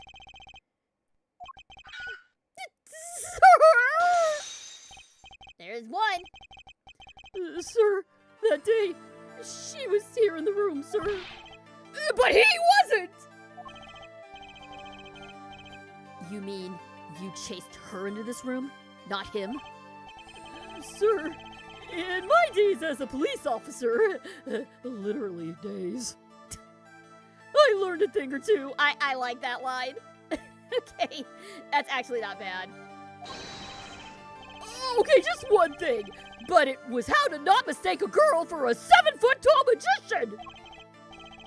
7 feet? Zach isn't that tall, is he?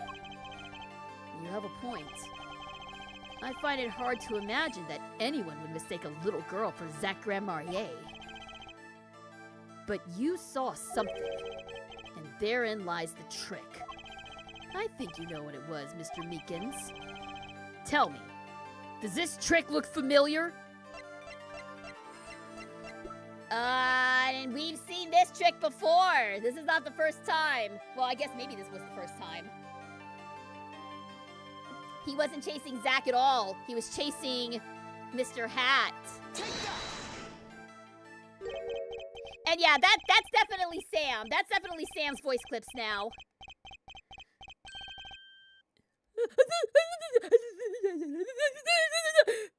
What's that?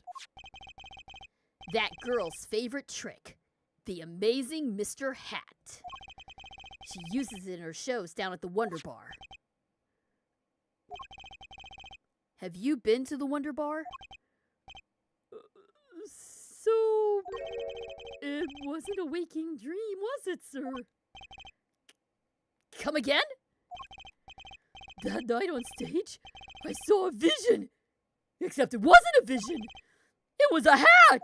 An amazing Mr. Hat! He really does exist! Unlock successful! Alright, back to the interrogation. I remember it clearly, though the details are a little vague. Zack Grandmarier exited the courtroom. I gave chase and cornered him in the corner room, sir!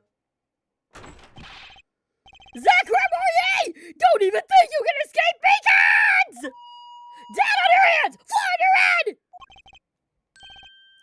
head! Hello? Oh, don't tell me he made his daughter run interference. Oh, damn it. Something the matter, mister? No. That is, sir! I'm currently chasing a suspect, sir! Zack Grandmarier! Do you know him? Oh! I love Zack Grandmarier! His magic is the best! I'm his biggest fan! Zack, you bastard. Making your daughter run interference for you. Oh, I see! That's why you're wearing that costume you're wearing, huh? Anyway, that very Zack came into this room! But no one's been in here except me. But he has to be in here somewhere! Under the sofa, in the trash can, behind the painting, under the rug!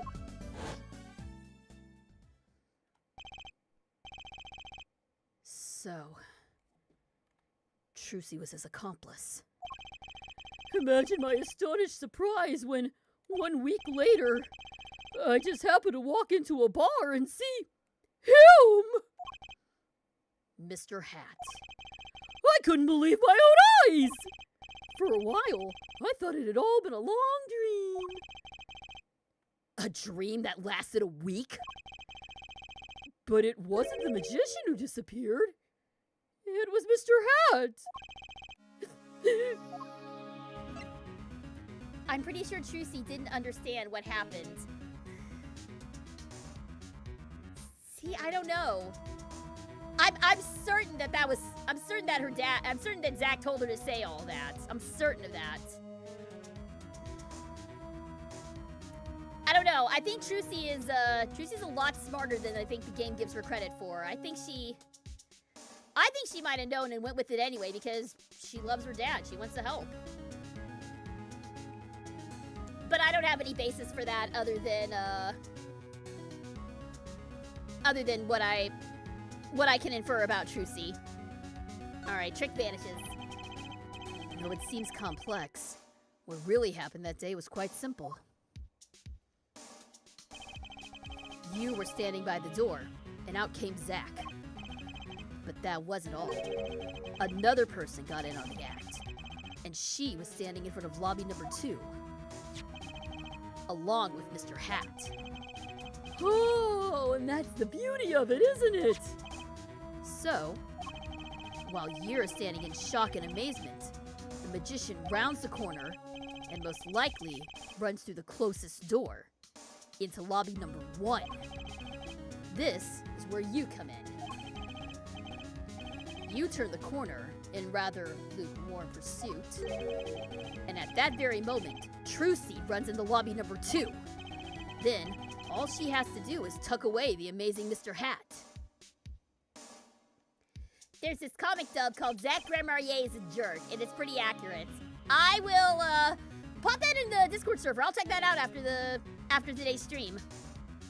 Sir, I only lost sight of him for the briefest of moments. Then I saw that cape! Zach Grandmarnier's red cape fluttering like a cape!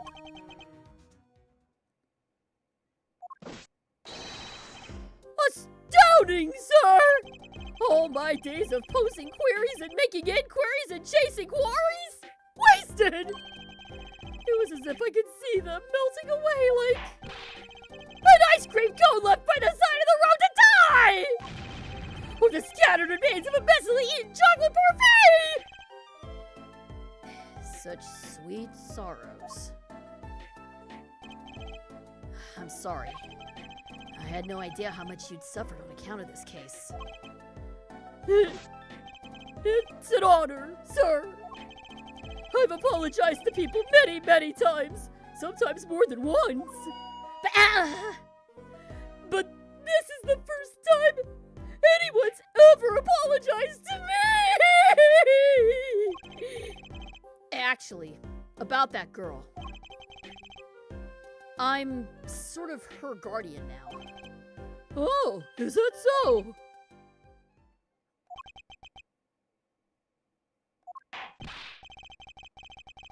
Sir, you should know that I harbor no ill feelings whatsoever in my harbor.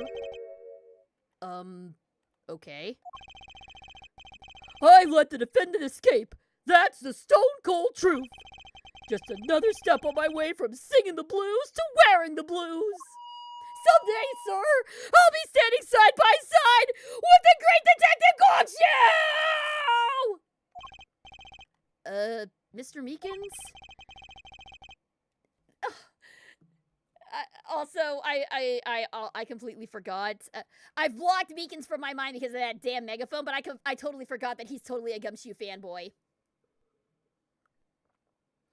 Again, we love Gumshoe. We stand Gumshoe in this house. We stand Gumshoe. Mr. Meekins, this is a free ticket to the show at the Wonder Bar, if you want. It's an honor, sir! Sir, I can't count the number of things I've had taken from me, sir! But no one's ever given me anything for free! Right! I'll see you in court next time then, sir! No, you won't. I look forward to it. Except he won't. All eyes were on Zach Grandmarnier that day in court, until his mysterious disappearance. Now part of the mystery's been revealed, but the magician remains out of sight. It would be 7 years before I met him again. Oh, and this is the last time we see Officer Meekins. Thank God. That freaking... Hello? Oh! New area unlocked!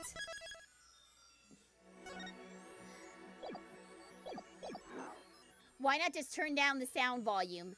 Because I would be constantly turning it up and down throughout the game, and that's annoying. But thankfully, that's the last time we see Meekins. Thank God! Alright.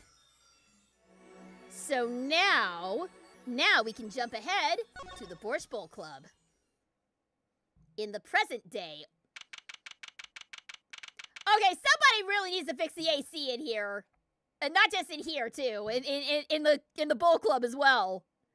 Unless that's all, like, fake snow and ice and stuff. Present day. Ah, it's him! It's you! Ahem. Sorry. Minor bit of rage seeing this asshole again. Hello, Kristoff. I'll be taking my leave now. Still have some work to do back at the office. Then I guess I'll go back to my piano. Oh To the my. It's Byakuya Togami. A little bit. A little bit. I can totally see it. Yeah, Sleepy, come get your man. He's here. To be honest, it's better when you aren't playing.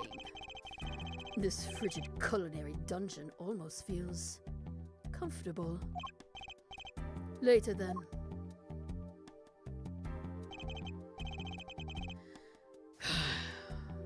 Two hours left on my shift. Wonder if we'll get any customers tonight.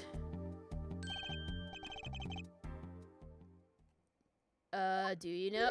Oh, it's you. From the very first case, Mr. Shoddy Smith. Also, yeah, that's 100% Zach. That's 100% Zach. That stupid dumbass facial hair doesn't change nothing. Also, how dare you rock the Sojiro fit? You don't deserve to rock. You do not deserve to rock this fit. You do not deserve to rock this fit, sir. This fit is for good dads only. Not for you.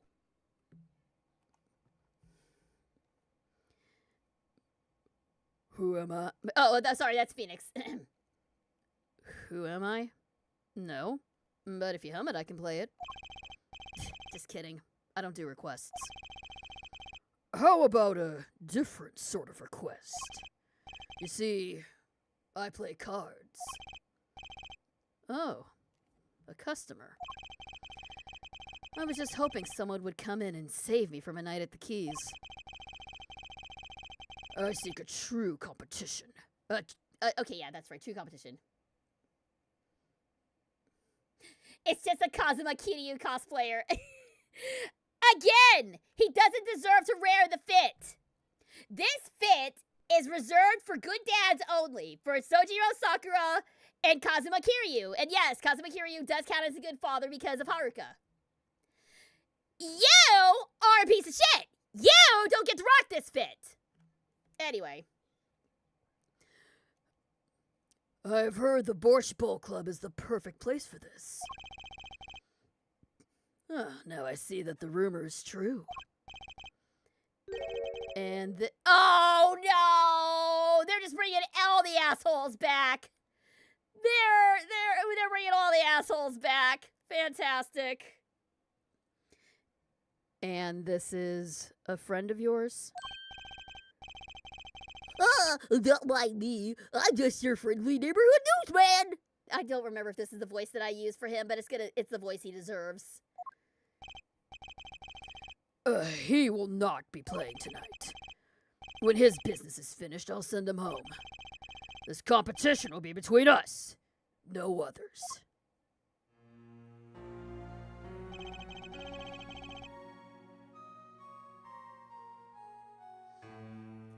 The Right Talent Agency represents 2 artists, and I'm number 2. I play piano. Well, sort of. It's actually just a front for my real talent, which is playing poker.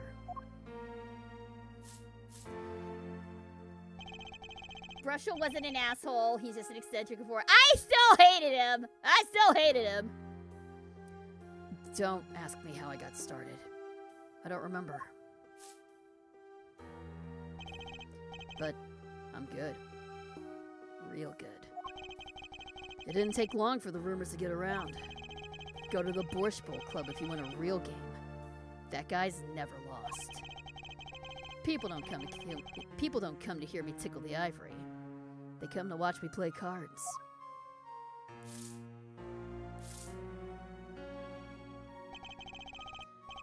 Is this a seedy poker club? No. It's a restaurant. We don't play for high stakes. There's no money involved. Shame! It's a shame there's no money involved because he could easily make a killing off of this. And yes, that pun was completely intended. But real players carry cash. And they're always thirsty. They're not the only ones who are always thirsty. Anyway. It's a handy source of income for the club owner. Is that, yeah. Thank you. Thank you for the bonk. I knew it was coming. I knew it was coming. Is Miles like Shadow to Phoenix if he was Sonic? Yeah, I can see the parallels. I can absolutely see the parallels. The only difference here is I am not a Rabid Sonato shipper, but I am a Rabid Whiteworth shipper. As much as I'm thirsting over Phoenix and as much as I thirst over Miles, even I realize that those two idiots belong to one another. They belong together. They are the truest OTP. But yes, I can see Miles being Shadow and Phoenix being Sonic, and oh no. I need to draw them in Sonic and Shadow hoodies now. I need to draw them in like I've seen artwork of them like interacting with one another, but I just had a really dumb, stupid idea of Phoenix in a Sonic hoodie, and this is going to plague my thoughts for a while. This is going to plague my thoughts for a bit. Oh no. Are we just mad at this guy because he ran away instead of going to jail and as a result abandoned Trucy, or am I missing something here? The main reason is because he abandoned his daughter, but he was also the victim in our first case, and he was an asshole then as well. And I'm sure as this goes along, we're gonna find even more reasons to hate this dude. But yeah, this is 100% Zach. You're not fooling me.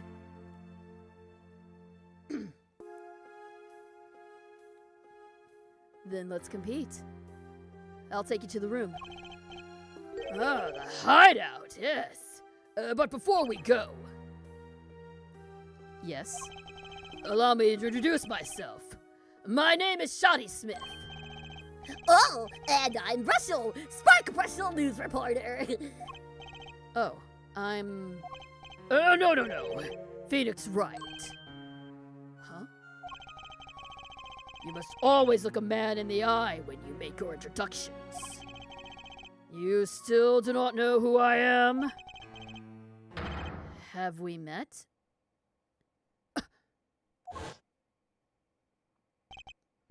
Today, in this courtroom, you cannot declare me guilty. What are you talking about? I am talking about this! Mr. Enigmore!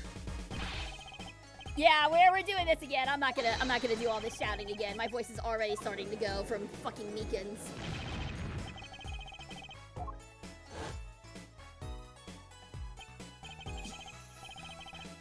You can't be. But you're... Zach Grandmarier? Yes! The reincarnation act of the century. Pity I only have an audience of one. You. Zach Grandmarier? This must be a bad dream. In a sense, this guy ruined my life. You there! Ma? We'll play soon. Ready the room. Ma, I will be preparing the hideout for you. Spark looks like he's full of whimsy. He's full of something! It sure ain't whimsy, though. Excellent Olga voice. Thank you! She didn't appear for very long, but, I do like doing her voice. Are you really him? The Zach Grandmarier? Well, now I am Shoddy Smith. Remember this. How many years has it been now? 6? In exactly 3 days from now, it will be 7. I caused you much inconvenience, I fear. Yeah, you could say that. Is she well? Trucy, I mean. She's fine. I've got her working already. Hope you don't mind. I need hardly express my gratitude, but you have it. This is why I've come. That, and to settle a matter of cards. By which you mean poker. Those eyes. He's serious. I despise losing above all else. And so, I've decided that I will win tonight. No matter what it takes. I know this guy's type. And they're dangerous. Everything's about the competition. All else is secondary. Perhaps we should take this time to talk before we play. I know you have much to ask me. And I you. You can't just jump into this music after a tense scene like that. Not this music. Come on.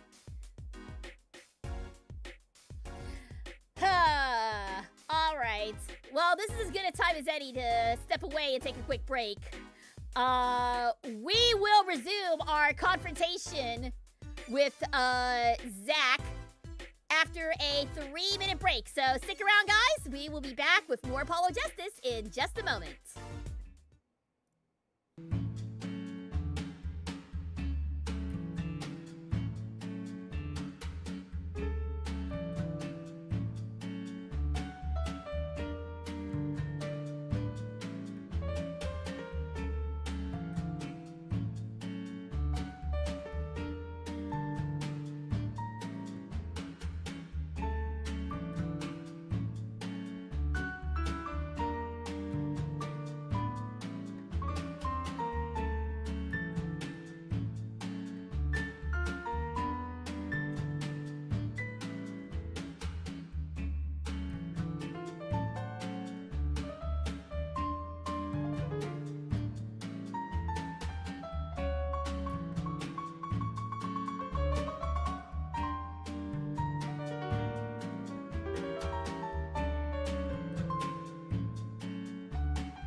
All right, welcome back, everybody.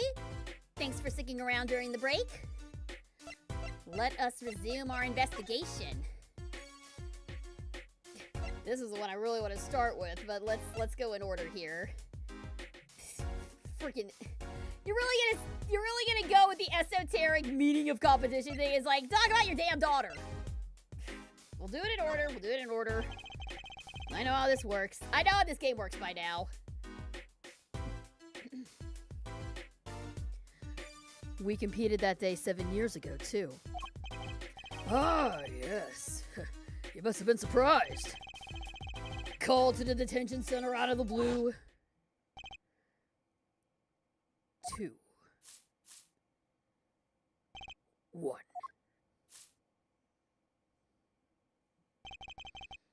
Showdown time.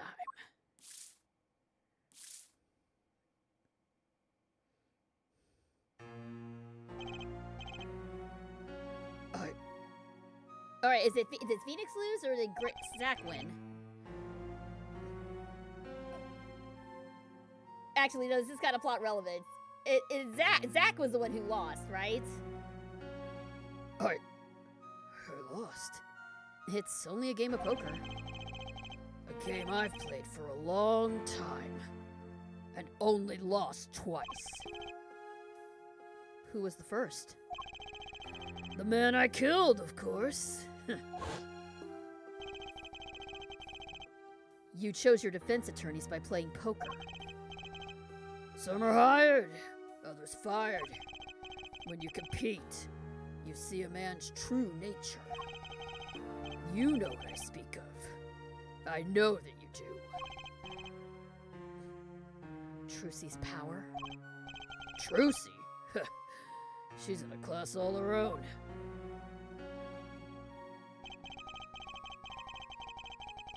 For 7 years, I've played poker here at the Borscht Bowl Club. And I've never lost once. I'm good, but I'm not that good. I win because whenever there's a big game, I bring in Trucy. And she sends me signals. Daddy, he's got a good hand. You might have a chance if you act quick. Better call him soon.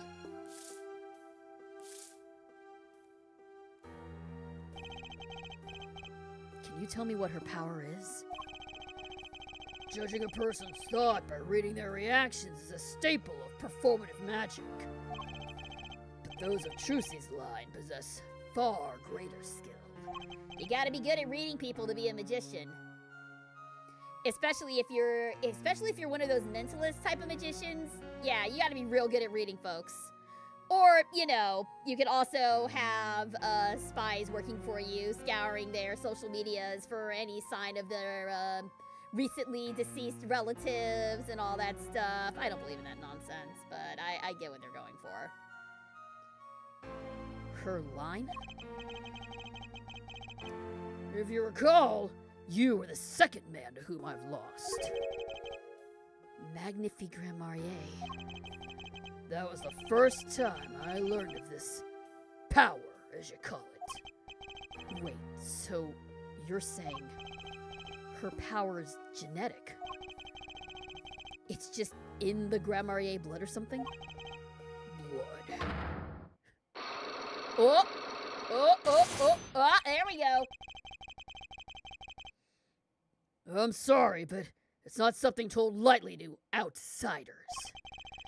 And it's nothing you need to know at this time. It's some kind of Grammarier secret then, huh? Fine. Okay, I don't think we have enough to bust this. So, let's keep going for now. She's, 15 this year. She's still trying her best to follow in your footsteps, you know. I see. When I planned my disappearing act, it was the thought of her alone that gave me pause. Wait. You were planning on vanishing from the get-go? Yes. And for that, I must apologize. However, I could not be found guilty that day. because of this. This? A transferal of rights. See the signature? A transferal. That's Magnifi Gramarier's signature, isn't it? Oh, so this is why. So this is why. He got everything, that asshole. I hereby give all rights to the secret staging and performance of my magic to the recipient named below. And the recipient's name is you, Zach Gramarier. Okay, but is this a forgery too? Is this also a forgery? Because after that freaking diary page, I don't trust nothing on paper in this game. Is this also a forgery? I guess we'll find out, but I am immediately suspicious of this. I am immediately, like, the red flags are going off in my head over this. This makes me nervous. If Magnifi and Trucy had the same power, and it may be genetic. Okay, so Magnifi is Trucy's granddad.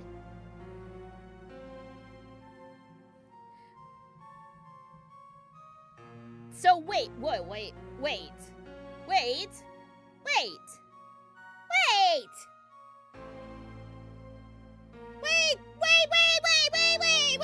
Just a second. The Gramariers are not related by blood. It's a stage name, but Magnifi and Trucy have the same ability, right? So Magnifi and Trucy are related. So why is Zach running around calling himself her dad if she's not?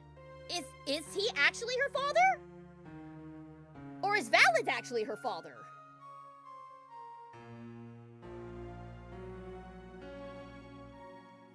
Wait, who's who?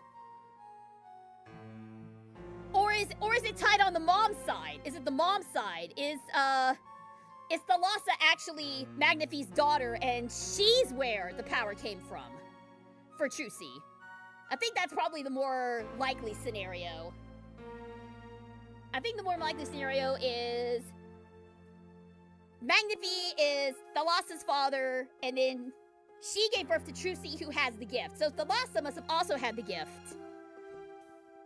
And then maybe Zach married in, and then Valiant came along at another time. Okay, I think that's the more likely scenario. That might be the more likely scenario here. Anyway, though, this makes me suspicious. I realize you guys can't see my cursor. I apologize, but the note is suspicious.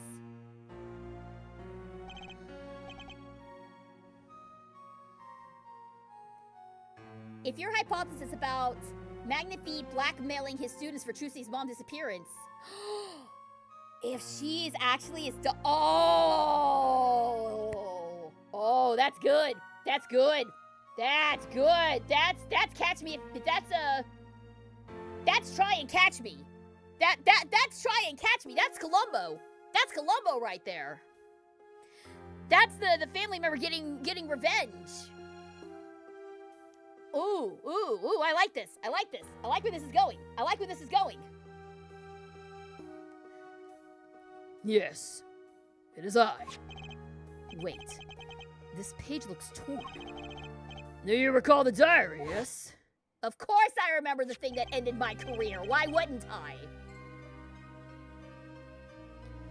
First, take a close look at this diary. Note that a page has clearly been ripped out. As it just so happens, I have here what I believe to be the missing page. Oh, so maybe that was the true page. So maybe that actually was the real page. Wait, no, which page was true then?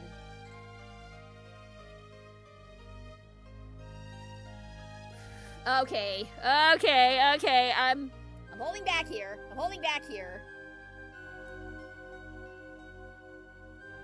Do you think Zach is the one that was hired by Drew? You really think he'd sabotage his case like this? Dude, at this point, I'm not sure what to think right now. There's a lot of hypotheses. There's a lot of stuff swimming around in my head that I can't make sense of right now. Let's,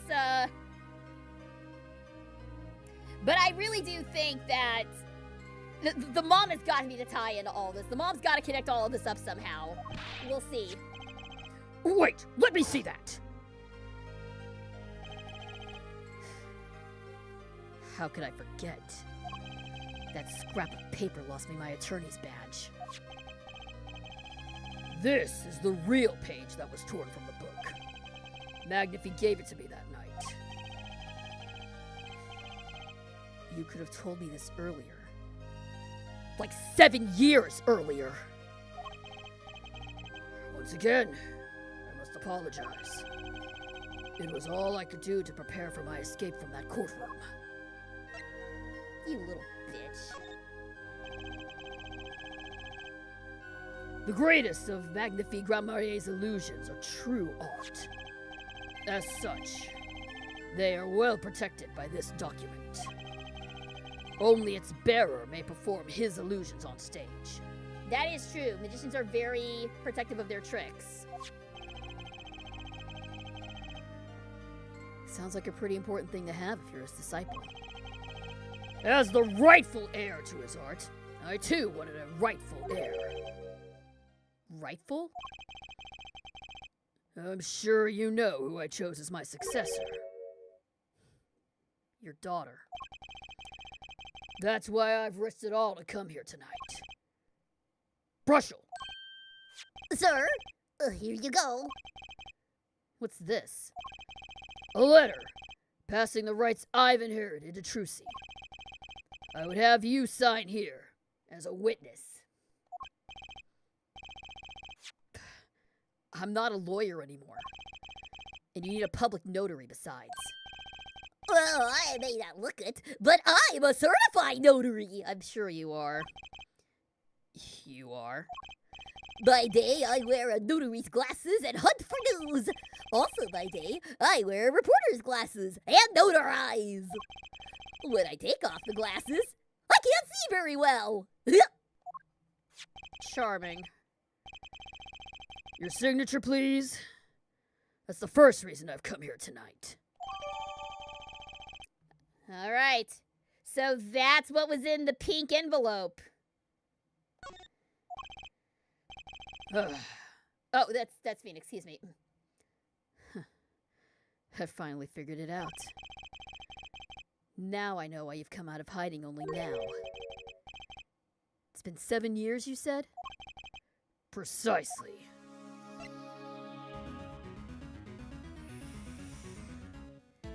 "7 years." Is he talking about...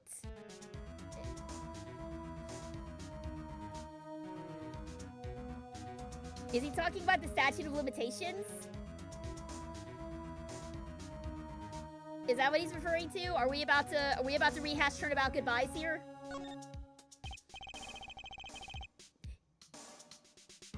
Oh no, he's legally dead. He's legally dead. That's why. That's why after 7 years, he can be pronounced legally dead. There's a law that covers your situation. After 7 years, missing persons are considered to be legally deceased. So, if someone was to vanish from the face of the earth 7 years ago, they would lose all rights as a living person after 7 years from that day. Not to mention all of their possessions. Exactly. Which is why I'm here. I risk showing my face in public for the sake of this document. Before my 7 years are up. You might say, I'm securing my daughter's inheritance. Do you really need this document? Wouldn't Trucy inherit your estate automatically? Not in this case, I'm afraid. This case? Yes. I received the performance rights from Magnify Grand-Marier. However, this was done in secret, without witnesses. Before Magnify died, 2 potential successors to his repertoire were named. Myself, Zach Grandmarier, and Valens Grandmarier. Not Trucy. I see. So you do need this document. For once, Zach did something good for his daughter. Okay, yeah. You know what? This is in no way enough to redeem him. I still feel like there's an ulterior motive here. I don't know, maybe I'm just ultra suspicious of this dude, given everything that's happened. I still feel like there's an ulterior motive for him naming Trucy as his heir. I find it very difficult to believe that this guy is actually trying to look out for his daughter. I find it very difficult to believe that he's doing this for good reasons. But I could be wrong. I could be wrong. But I don't trust Zach Grandmarier as far as I can throw him. I've known Brushel since before I vanished. He's a man I trust. Now, only 3 know of my rebirth. I took the liberty of looking into Trucy's background and found you had no other close kin. It is as you say. Okay. I was kind of hoping you would say something about the mother at this point. I know everyone else, but Trucy's mother is a mystery. Let's see if we can illuminate that mystery a little bit then. That's the wrong thing. Present. Let's see what happens when we present the locket.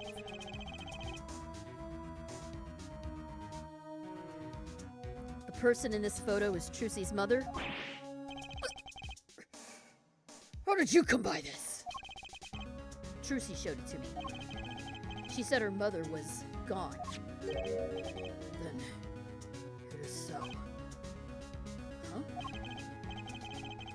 She's gone. What more is there to say? Lots? I know! You're still here?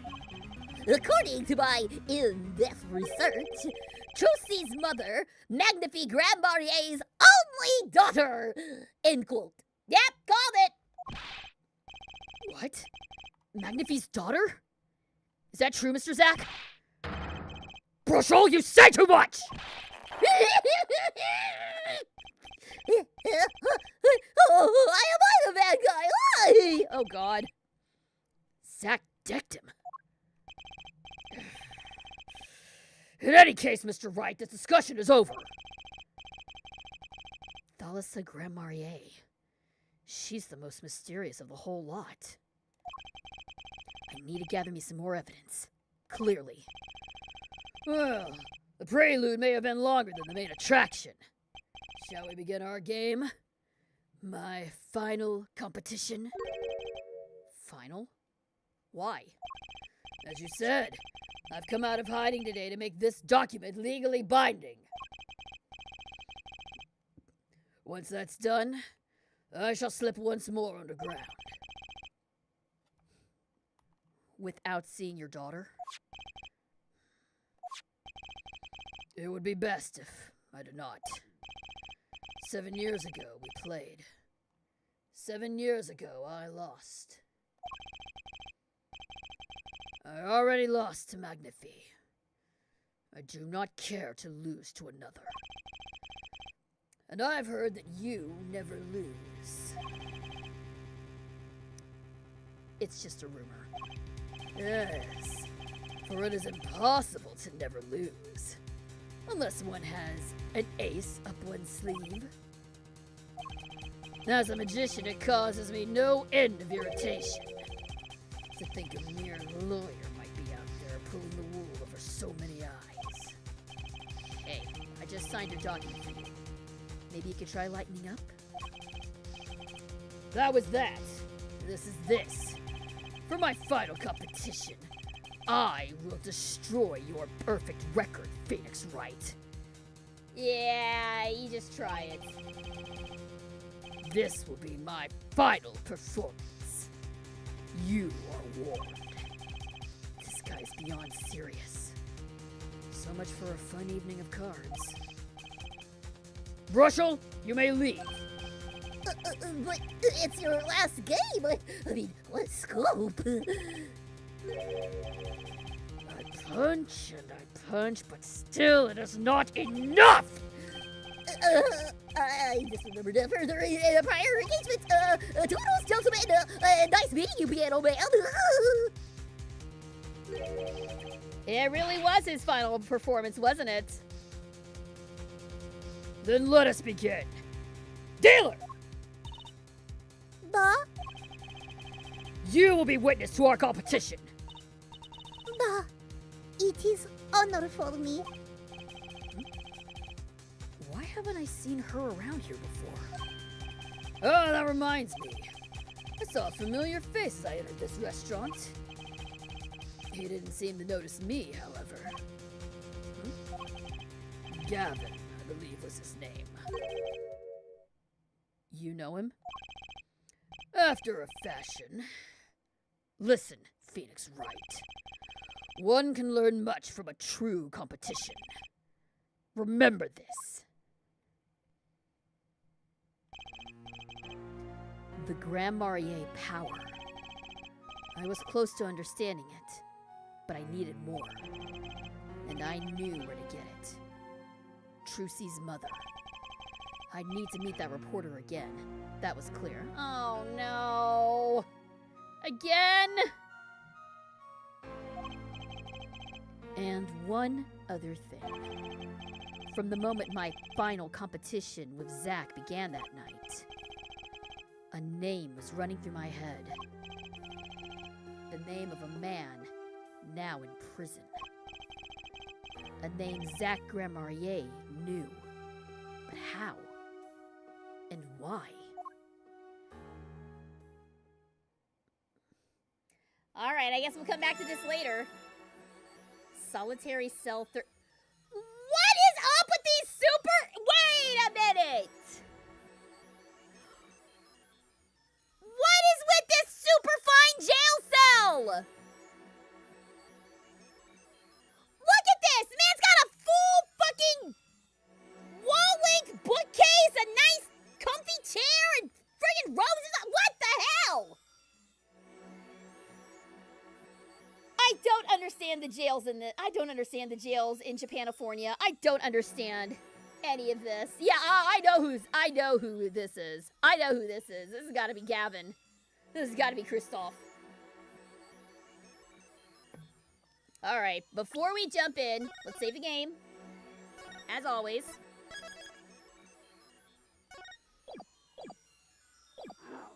Oh man, I don't want to talk to this dude. We're doing it though. Solitary cell 13. Fucking pretentious ass jail cell. What the hell is this? He does not deserve nice things.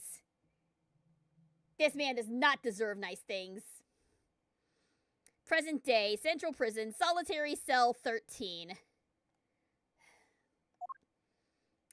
Hello, Kristoff. I guess this person is a royal phantom. No, he's nowhere near cool enough to be a phantom thief. All right. Well, well. Isn't this an unexpected surprise?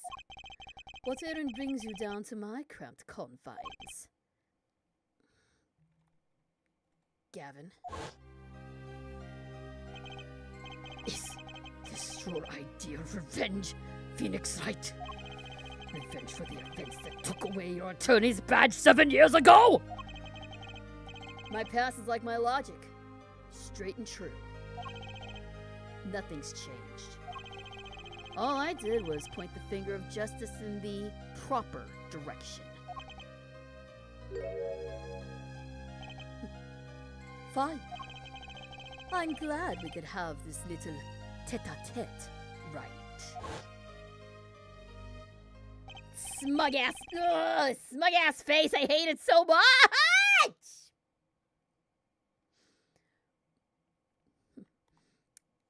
You look well, Phoenix Wright.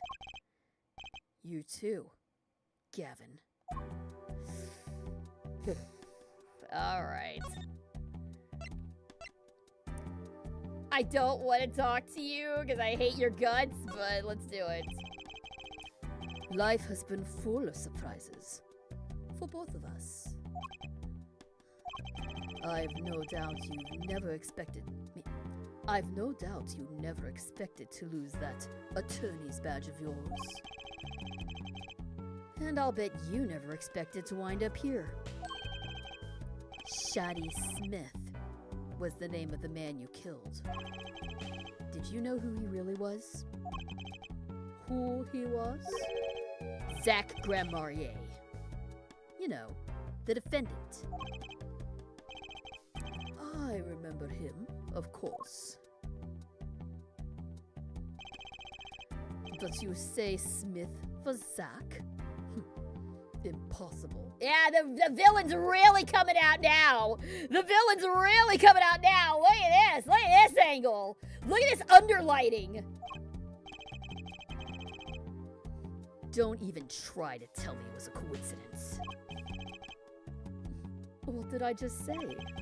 Life is full of surprises. Don't you think? After that trial, you were arrested and found guilty. But your motive was never made clear. A mistake I plan to remedy. You're not an attorney anymore, Phoenix Wright. What possible conclusion do you think this investigation of yours can lead to? I killed a man named Smith with a bottle because I am an evil human being. Isn't that enough? Not for me, it isn't. I need to know why you did it, Gavin. Ugh, so serious. So serious. So hot. 7-year-old case, let's go. You recall that case 7 years ago? Ah, yes. The trial where Zach Grandmarier pulled his famous vanishing act.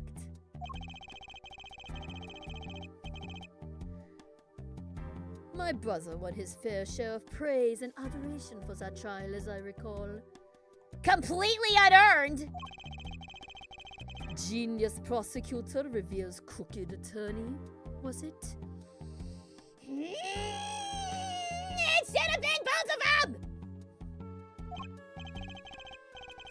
You see, this is why the first case is my favorite opening case. It plants seeds that would only be followed up, that would be followed only now. No, I get it. I get it. It's an amazing bit of foreshadowing. Like, yeah, no, I love it. I love it. I love it. I love it. And I love what they're doing with it now. Like, this is some A+ premium payoff that we're getting now. That was when I met you, wasn't it? Was it now? The Bar Association Review Board voted unanimously for the strictest punishment. Unanimous, save for one dissenting opinion. Yours. It was my brother who was responsible for putting you in that position after all. Yeah, I'm sure that's the only reason. Who gave Kristoff a flashlight? I mean, look at all the other fancy shit he's got in his jail cell. Why wouldn't there be a flashlight?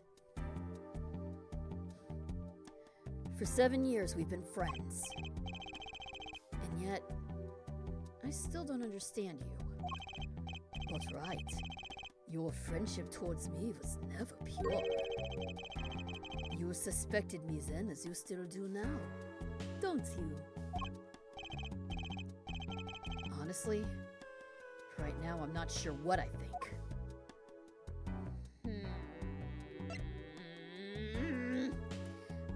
can see... I see the potential. I can see why there are people who ship these two together. I can see the potential of Kristoff and Phoenix, but I refuse to accept it. I see the potential. I understand. Toxic yaoi. Yes, all well and good. I refuse to accept this.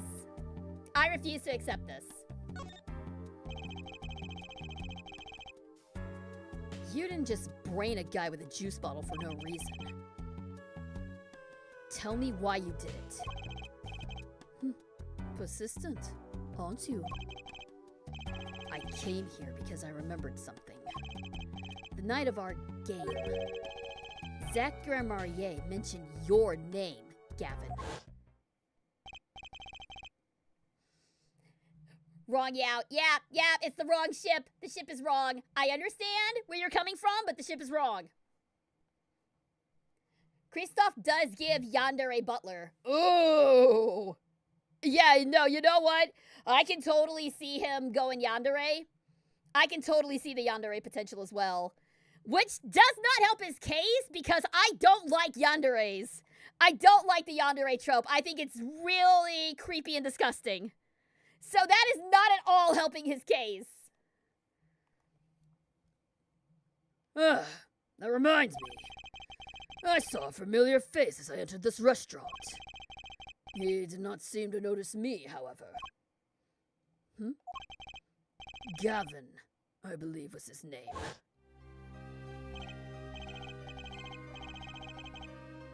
After that, he was killed. And I asked you to help me. Because I remembered your kindness back when everyone had turned on me. I seem to be in a bit of trouble. Something like that. Dead. Someone's hit him. Hard. Me? Please.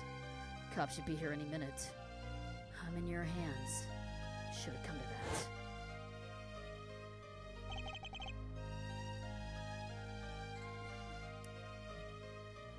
When everyone turned on him. See, I have a really hard time accepting that line. Because I have a really hard time believing that Maya and Pearl and Miles would all turn their back on Phoenix.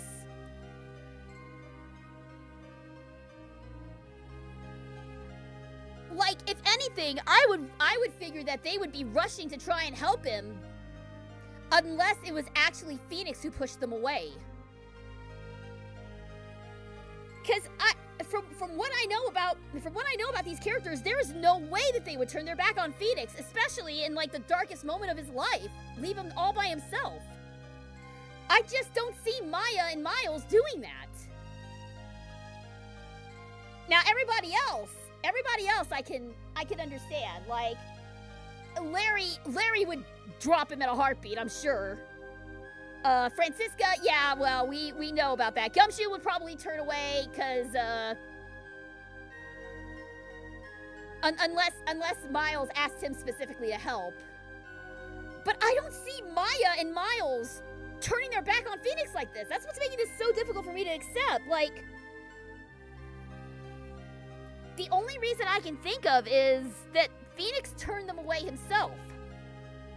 Whether it was to protect them, or because maybe he didn't feel like he deserved their help, or something.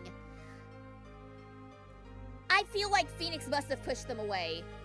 Because I know that Maya and Miles would move mountains to help Phoenix, because they love him dearly.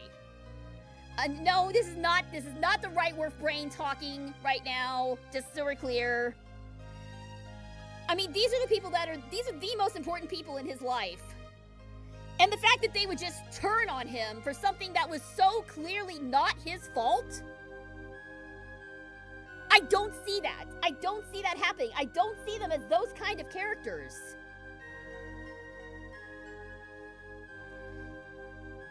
Anyway, and maybe that is the case, and he's just saying so. maybe he's just saying to Kristoff that everyone turned their back on him, when in fact, he was the one pushing away the people who matter. Whether it's out of self-hatred or out of trying to protect them. Would Larry turn his back on Phoenix after all the stuff they've been through? Maybe initially at first, but maybe, you know, okay, you know what? I run that back. I'm running back on Larry. I feel like Larry would absolutely believe it at first, but then he'd be like, nah, fuck that, this is my bro, I'm gonna help too, and then proceed to be completely useless. But yeah, maybe run it back on Larry a little bit. Maybe run it back on Larry, because as much as I dislike the guy, I think he is kind of, he can be a good friend when he wants to be. I think the anime did a lot of heavy lifting in improving my opinion of Larry Butts. I much prefer how he's portrayed in the anime rather than the games. But yeah, the point is, I believe that Phoenix turned away the most important people in his life. They didn't just abandon him. I refuse to accept that. I refuse to accept that Miles and Maya and Larry just gave up on him. Just decided they didn't want to be involved with the scandal. They believed that he was forging evidence. No, that's not these characters. That is not these characters. It doesn't make sense that they would turn their back on him like this. So he had to have pushed them away himself. Anyway, that's just me, like, pontificating over the characters. They roll around in my head constantly. This is the kind of stuff I think about.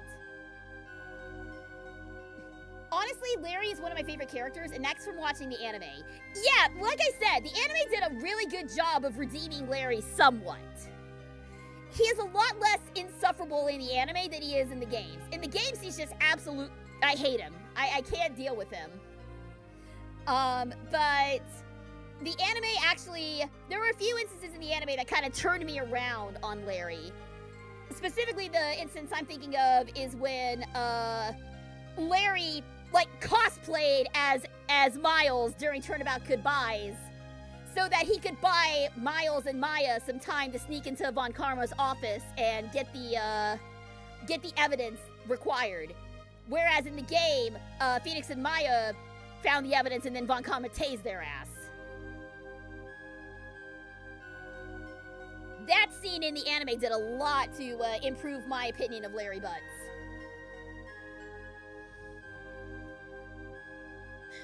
I have to know. Why did you kill Shoddy Smith? No. Zach Grandmarier! Oh, yeah, of course. Of course you're gonna have sex.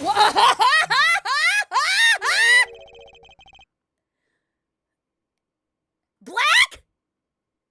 Black? What does black mean? Wait, what does black mean? Wait!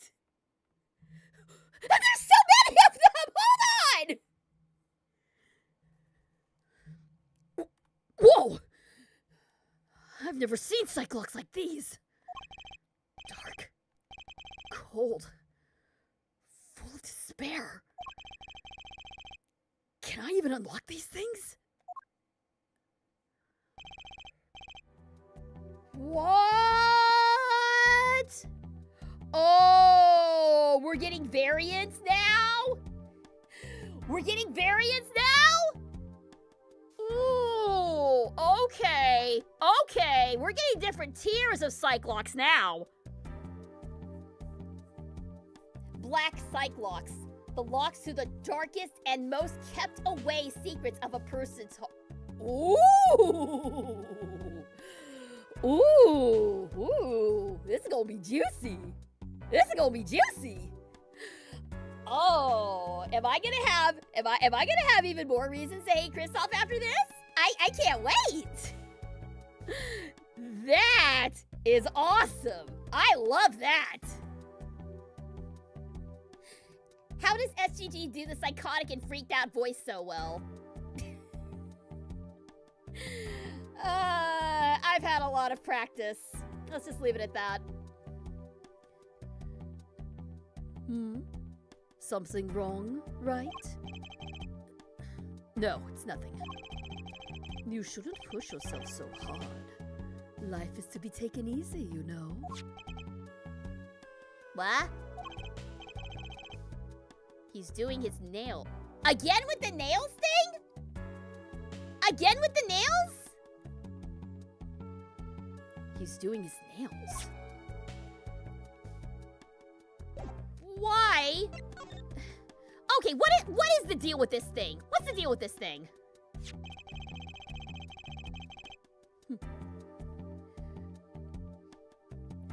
Metrosexual. I mean, it's pretty damn obvious looking at the dude.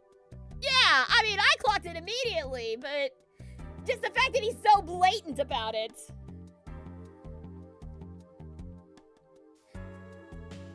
But seriously, there's nothing wrong with guys wearing nail polish. Like, guys deserve to look pretty too. Guys deserve to have pretty nails too, and take care of their nails. If you're a guy and you wear nail polish, that's totally okay. Don't let no one tell you that it's not.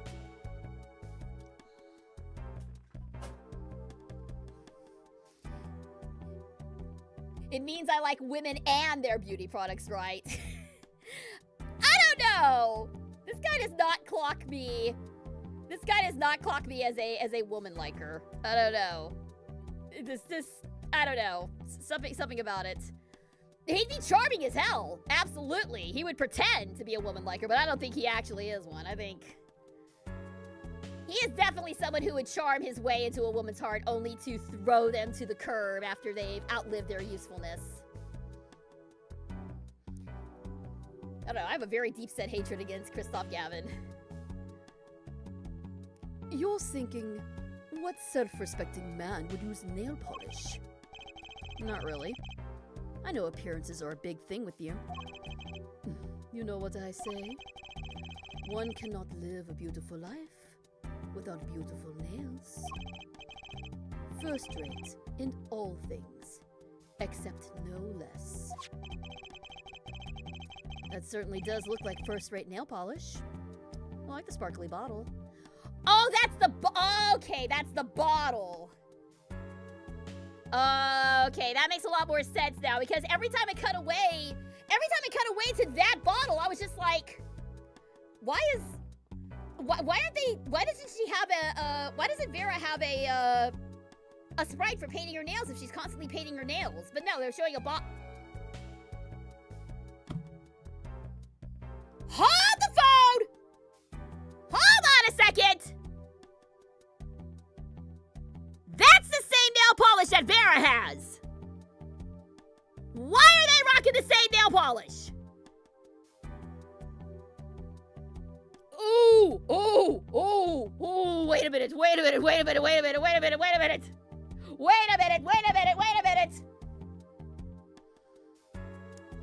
They know each other. Kristoff and Vera know each other.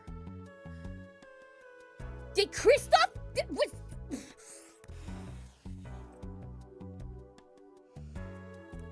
Was it Kristoff all along? Did he fucking pull an Agatha Harkness? It was Kristoff all along? Was Kristoff the one who came up with the forgery? Is that where we're going with this? Don't tell me if I'm right or wrong. I don't want to know. Don't tell me if I'm right or wrong. But that sure as hell seems to be where we're going right now. And if that is the case, ooh, I will rage on this boy. It's Krista. If you're so drawn to it, please have one. It's on me. Found in Kristoff Gavin's cell, the nail polish is colorless.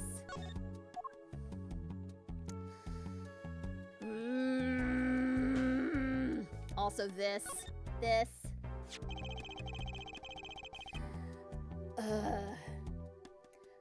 What voice type is SGG? Like soprano? So I did used to be a soprano. My voice has deepened since then, if you can believe that. I'm actually more of a mezzo-soprano now. As far as my singing range, I would be mezzo-soprano, just barely on the cusp of an alto voice. Which for you non-musical people means that I can hit some pretty high notes, but not as high as a soprano. I can't go into the stratosphere, like, you ain't gonna hear me hitting no Mariah Carey, Ariana Grande style high notes. I can't hit those notes. My singing range is probably closer to Vaggy's singing range in Has-Been Hotel. That would be kind of where my voice lies. Vaggy or Carmela. A little bit of Velvet. Velvet's voice is a little high for me. But Vaggy and Carmela is kind of more where my voice sits, singing-wise. Does Karane screaming make a voice deeper, or is it just life progression? Yes to both. As I've gotten older, my voice just kind of naturally changes. I'm not able to have as much of a range as I used to. But also a lot of the screaming and stuff with Karane. Early on, I did not do the screaming correctly, and as a result, that has damaged my voice somewhat. I did not properly take care of my voice at the beginning of 100 Girlfriends, and that has kind of had an effect on me vocally. It's why I'm so adamant about taking care of my voice now. Preserve what I've got left, right? And yes, there is in fact a right way and a wrong way to scream. In fact, there are a couple of tutorials. And ironically, they're done by people who, by metal singers. They know how to scream without damaging their voices. I'll have to see if I can find that, how to scream properly, tutorial, because that really helped me out a lot. I'll have to see if I can find it again. It's been so long since I've looked at it, I don't remember who it was by. All I knew is that he was a heavy metal singer. And he learned how to scream and stuff without destroying his voice. Wait, you were in the Ace Attorney anime? I was! That was in fact my very first anime role. Was Ace Attorney. I was a random voice in the galley during the anime adaptation of Reunion and Turnabout during Francisca's first case. Yeah, you can hear me floating around in the galley, but that was SGG's very first anime. And now, all these years later, I'm going back and revisiting the source and realizing how much I slept on this damn show. How much I slept on this series and how much I regret sleeping on it now because I adore it now. Though to be fair, when I was doing Ace Attorney and when the games were first coming out at the height of their popularity, I was not as big a murder mystery buff as I am now. I needed time to get into murder mysteries just in general, and two, it just came along at the right time. It just came along at the right time in my life. I'm enjoying it now and definitely making up for lost time. Is that why my throat gets thrashed when it smells like Teen Spirit? Yes! Yes! That would be why. In fact, on that note, I might make a short later on about how to scream properly. And something I've been wanting to do, and I just have never found the right time for this. I really want to have like a voice acting Q&A stream. Like a voice acting 101 class. For people to come check out. I share my knowledge, ask questions and everything. It's something that I've been wanting to do for a long while. I just haven't been able to get the logistics together. But if that's something you guys are interested in, like actual how to be a voice actor from a voice actress who's been in the business for like over a decade, it's definitely something I would love to do for you guys at some point. I'll see if we can make that happen sometime in the future. Cause I do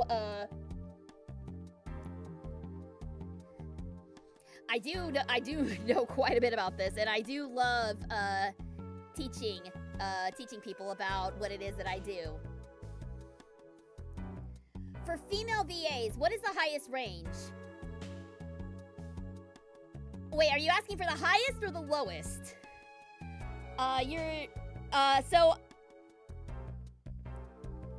normally people think that it's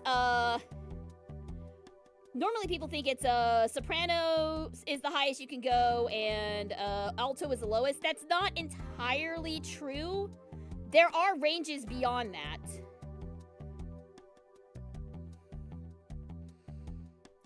So yes, soprano would be the highest.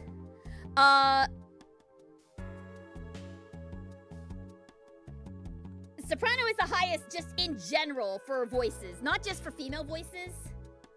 But voices in general, soprano is the highest range you can get. It goes soprano, then mezzo-soprano, which is where I sit, then contralto, alto, then it goes tenor, then baritone, and then bass. Bass is the absolute lowest vocal range that you can get. And usually, it's not always the case, there is some blending, but usually soprano, mezzo-soprano, and alto are more common in female voices, while tenor, baritone, and bass are more common in male voices. That's not always the case, though. Every voice is different. Every person is different. There are men altos. There are men mezzo-sopranos even, and there are female tenors and female baritones. So yeah, that's just a real quick rundown of vocal ranges. And yeah, bass would be like James Earl Jones, or there's some acapella groups that I really like. Home Free and Pentatonics. They both have some awesome bass singers. I was thinking, cause like I've been slowly getting into K-pop a little bit. Felix from Stray Kids also has a very deep voice. I don't know if it's deep enough to qualify as a bass voice or if he's more of a baritone. But his voice is very, very deep and very, very distinctive, especially for a K-pop band. Not me over here subtly pushing the Stray Kids on people. They're so good. Oh my god. But yeah, I love me a good bass voice. I love me a good bass voice. Like I'll have to post some of the acapella songs that I really like that have some really good basses in them. I'm trying to remember the names. Tim Faust, I think, is his name. He used to be in Pentatonics, I believe, or no, Home Free. He was Home Free.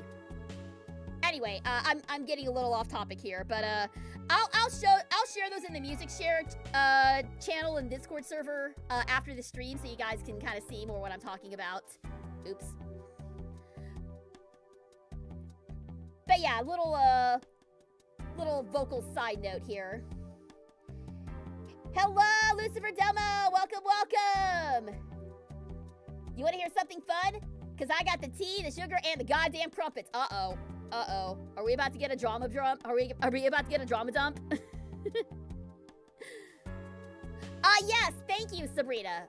For those of you who are not in the server, she just dropped the link to the server. So if you're not a member, please go and check us out.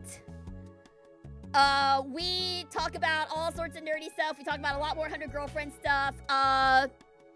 We also do watch parties and community days as well that you must be a member of the Discord server to participate in. So if you haven't joined yet, please do. We are always looking for new detectives. What is 100 girlfriends? You're really gonna come up into my chat and ask that? Oops. You're really gonna come into my house and ask what 100 girlfriends is? I'm kidding, of course. Probably not the best. Yeah, if you want to drop it in the Discord server, I can check it out after the stream. But I try to keep drama to a minimum here. But drop it in the Discord server if you like. All right, let's take a look. Let's get back on topic here. That envelope's been bothering me since I came in here. It's not nice to peek at other people's mail. You get mail here in Gel? But I do, though they read it first, apparently. Still, I am allowed the pleasure of correspondence. We know that's true. Chess mail from Ace Attorney Investigations 2. Packages and the like are a different matter, however. Looks like sneaking a peek is out of the question. All right, well, we'll have to hold on to that. we'll have to check that out another time. For now though, we are going to step away and take one more break. I don't think we're gonna finish the Mason system tonight. But we'll go for a little bit longer. But anyway, we'll be back in a few minutes.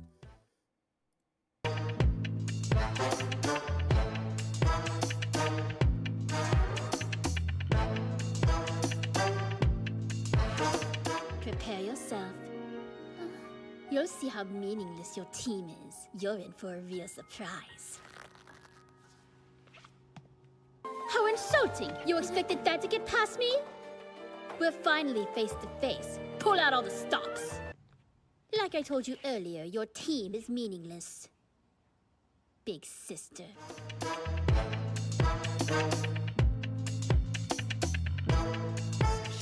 It sucks. I wanted to tell him thank you, but I couldn't. The more I fall for Rentaro, the less I'm able to express my feelings. They taste like dust, so try sticking them someplace else! Turn me back!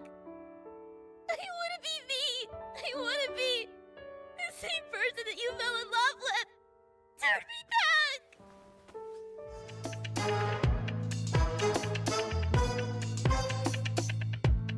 A human consciousness contained within a magic item. Wow, that's a bit like that certain someone.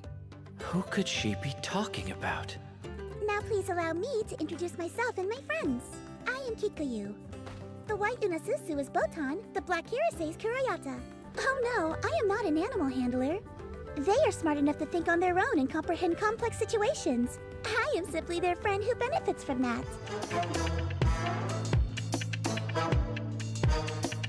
Yeah, but I can't stay here by myself forever, can I? You're not by yourself. You have us. So, it's okay. You're never really alone. You guys aren't real. You're not even close to being You're just coconut.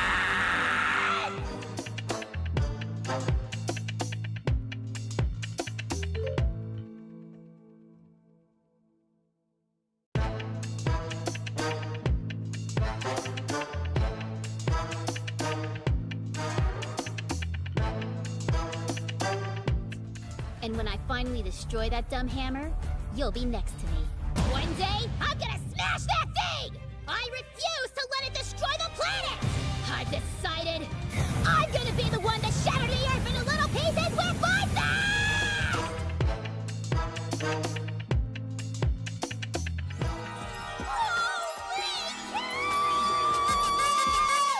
Those eyes. The way you're carrying me. How can I not fall in love with you?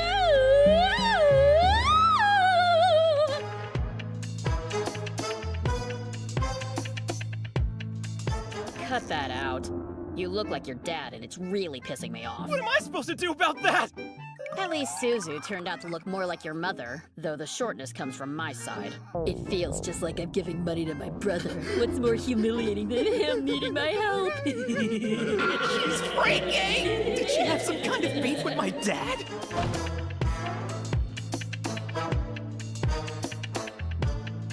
Here, slave driver. You're about to taste the first tea that I've ever made. Quite the honor, right? Drink it. In one gulp. You should find it quite refreshing, since you're a demon. Delicious. I've been watching you for a long time, figuring out what it would take to bring you down. It's your turn, Evil Eye!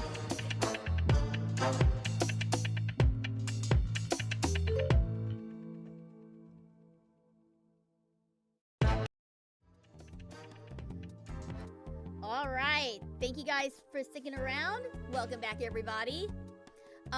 For now, I think we've investigated all we can with Gavin present. So we're going to leave for now and come back to him later.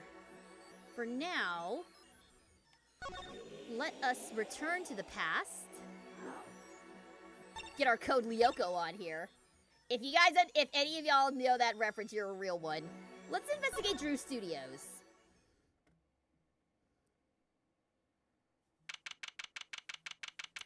"7 years ago, Drew Studio.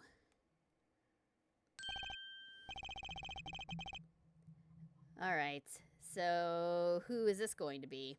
I think I know. I figured you'd come here sooner or later. Oh no, it's Drew. That's right, he's still alive. This is 7 years in the past. He's still here. I figured you'd come here sooner or later.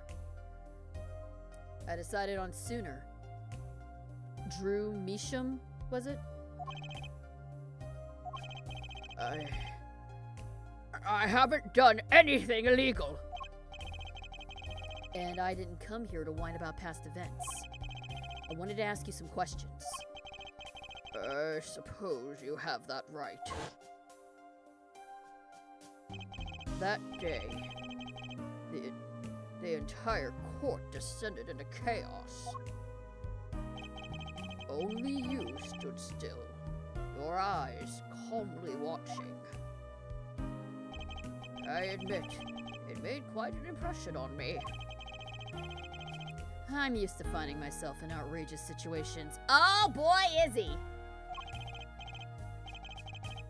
Phoenix Wright, was it? I'll answer what I can. I'm not sure, but it feels like I'm being watched intensely. Oh, look at little baby Vera. Look at little baby Vera. She's actually really cute like this. I haven't done anything illegal, says the man who made making false evidence. Yeah. Yeah, no. Press X to doubt. Press X to doubt. I didn't do anything illegal, he said calmly. Oh, God. I despise Harry Potter, but that bit is... I can't deny that bit is pretty funny. This is my daughter. Vera, say hello. Nope. She's gone. Shall we begin, then? Okay. Before we do that, I want to look around for a second. The painting is different. Well, I mean, yeah, of course it's going to be different. It's 7 years ago. But there's something specific I'm looking for. Yeah, there it is. Hey, yeah, there it is. There's the nail polish right there. There it is. Okay, Mr. Hairbrush Hair. Yeah, I've learned long ago to just accept the weird-ass appearance of most of the Ace Attorney characters, though there are a few that are, unbearable. I'm looking at you, Brushel. Also, hello, Rowdy Rough Gamer. Welcome. Thanks for tuning in. All right, let's look at this stamp and the red envelope. We'll check the red envelope next. Maybe I'll just, I head on over here for a closer look. Okay. Let's see what was actually here. That's an awfully small frame. What's that inside it? A stamp? Please don't touch that. I'll get in trouble. That stamp belongs to Vera, you see. She always puts it somewhere she can see it. Ah, there they are. That's Zack and Valent. The Grand Marniers, isn't it? The post office issued that commemorative stamp last year, when the Grand Marniers were at the height of their popularity. Not anymore. Now that one of them has vanished off the face of the earth. Two of them, in fact. Vera went to see one of their shows when she was quite small. She's been a dedicated fan ever since. She watches them every time they came on TV, until the end. I see. That stamp's quite hard to come by, I hear. I still wonder how she got her hands on it. Alright, so there's the real stamp. There's the real problem. They're gone, just like abra, abracadabra. And for my next trick... Alright, let's take this envelope. What's this red envelope? Don't touch that! It's quite important. The painter's face just changed hues. Guess I better behave. Though it's tempting to just grab it. Okay, how about this? And for my next trick, I leave my daughter and I never come back. What a great trick. Unfortunately, we've seen it before. That's a pretty bottle. Don't touch that, please. I'll get in trouble. It belongs to Vera, you see. She always puts it somewhere she can see it. She looks at it often. There's a light pink fluid inside. Nail polish, I'm guessing. But wait! The nail polish that Gavin had was clear. So why is this one tinted?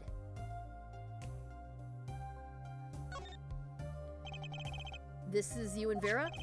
Yes, we took that one quite recently. I know, I'm a painter. Why not paint a portrait instead?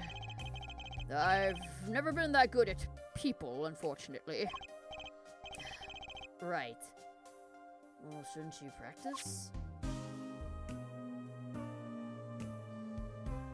Alright, I think that's everything on the desk. Alright, let's talk to Drew real quick. Mr. Measham. If you say don't touch that again, there will be a fist imprint. Well, to be fair, we didn't really talk to him. We just kind of marched over and started rifling through his things. He would have reason to be annoyed at us in that bit. Judging from this place, you're a painter? Not, sadly, a profitable one. I've never sold a painting. It's a source of considerable embarrassment. I would be able to get by were it only me.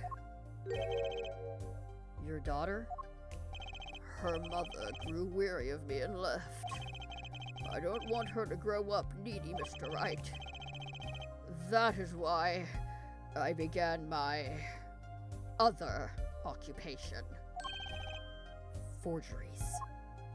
So he did it for the daughter. If the Pokemon Smeargle had a human form. Yeah, you know what? Yeah. Smeargle, Drew Measham is just basically a Gajinka Smeargle. Do people still use the term Gajinka, or have I just, once again, proven that I'm an old lady? One of these days, if I can figure out how to deal with this model, one of these days I am just gonna have an old lady redeem. Is this post-Badge Phoenix, or does he still have his blue suit? I believe this is right after his badge got removed. I believe this was his initial investigation into the events that transpired during Zach's trial.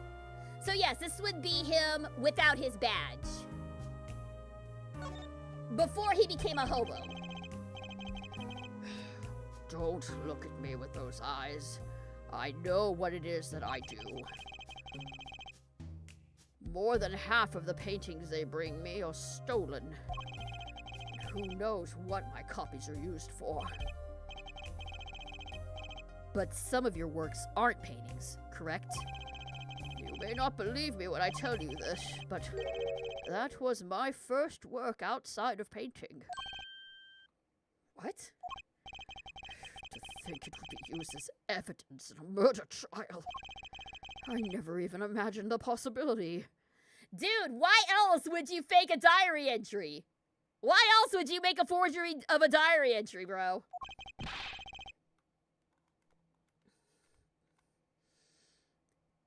Then why did you take the job? I was well paid. Very well paid. I think he feels worse about it than I do. The past is hard to escape. Honestly, the sooner I can put this all behind me, the better. With my apologies to you, of course.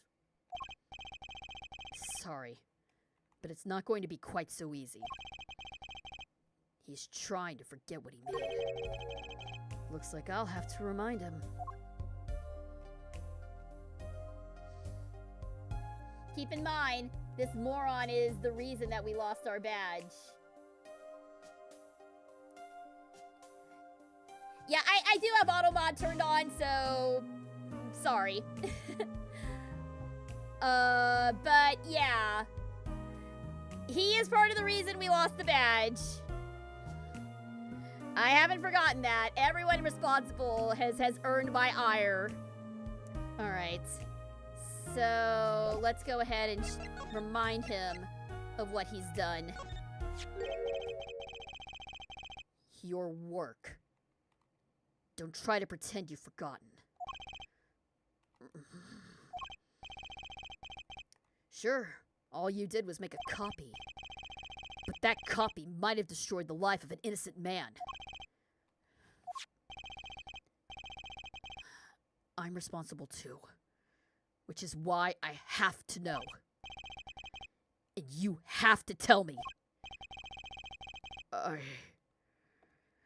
I knew it would be difficult to escape this. Then let's talk.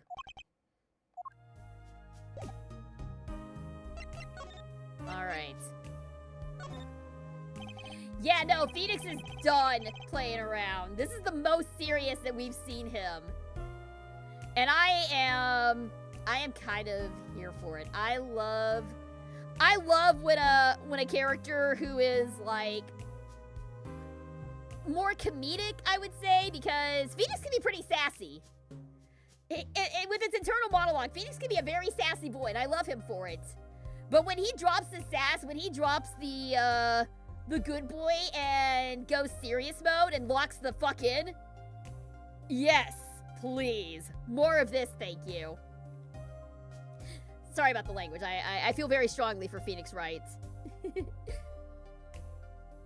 Well then, ready to tell me about this work you did?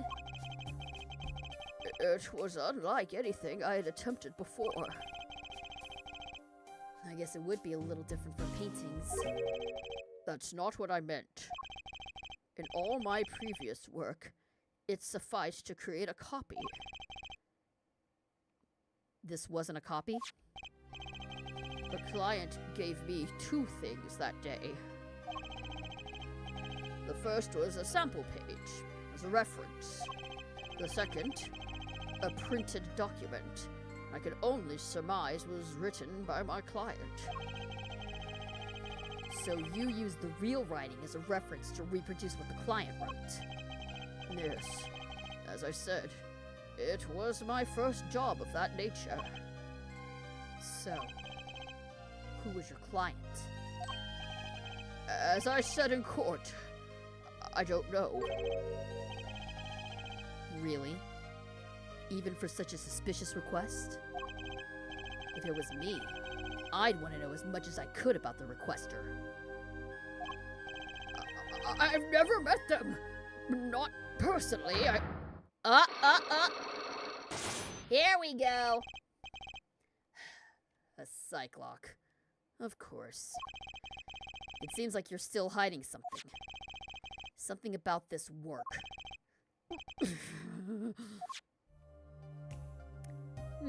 Do we have enough to bust this now? Do we have enough to bust this? Let's see if we do. I'm gonna save real quick. Let's see if we got enough to bust this.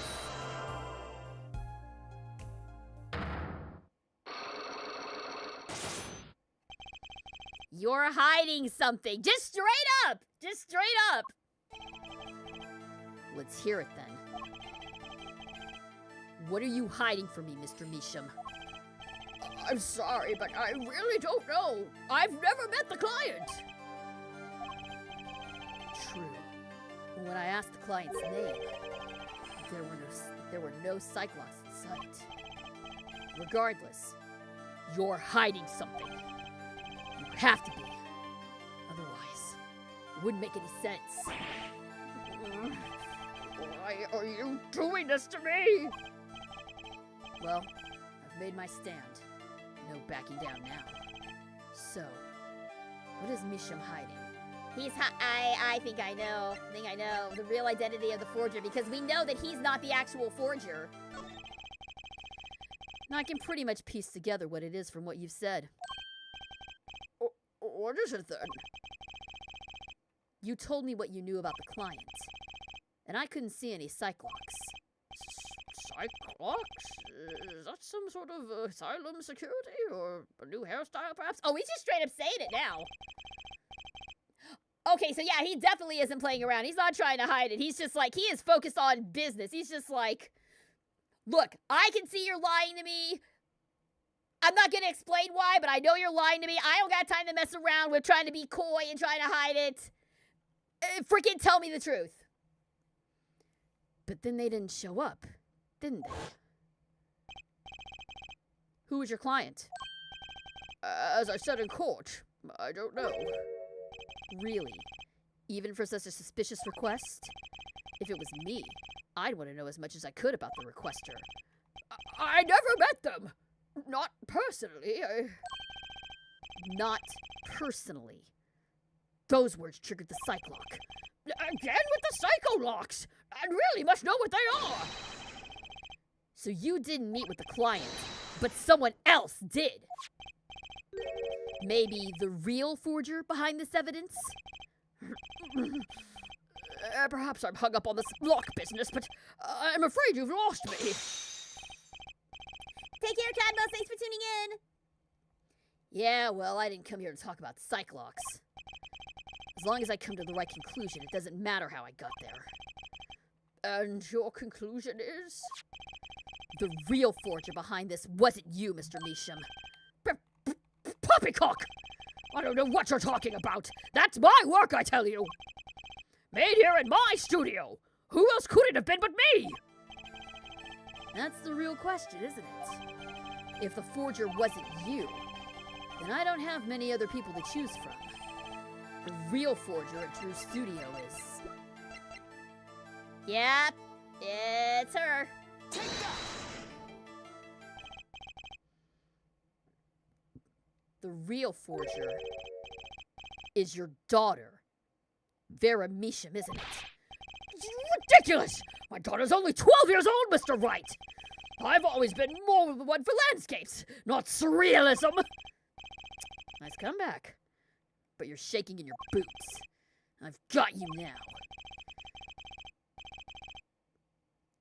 The only two people with access to the studio are you and your daughter. The Cyclops tell me you're not the forger, which makes your daughter the only possibility.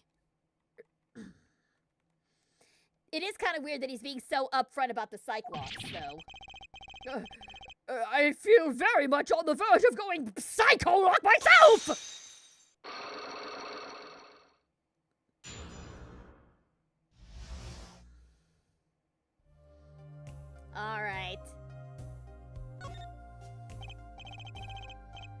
So he technically wasn't lying when he said he hadn't done anything wrong. He is not the forger, but he is hiding the identity of the forger.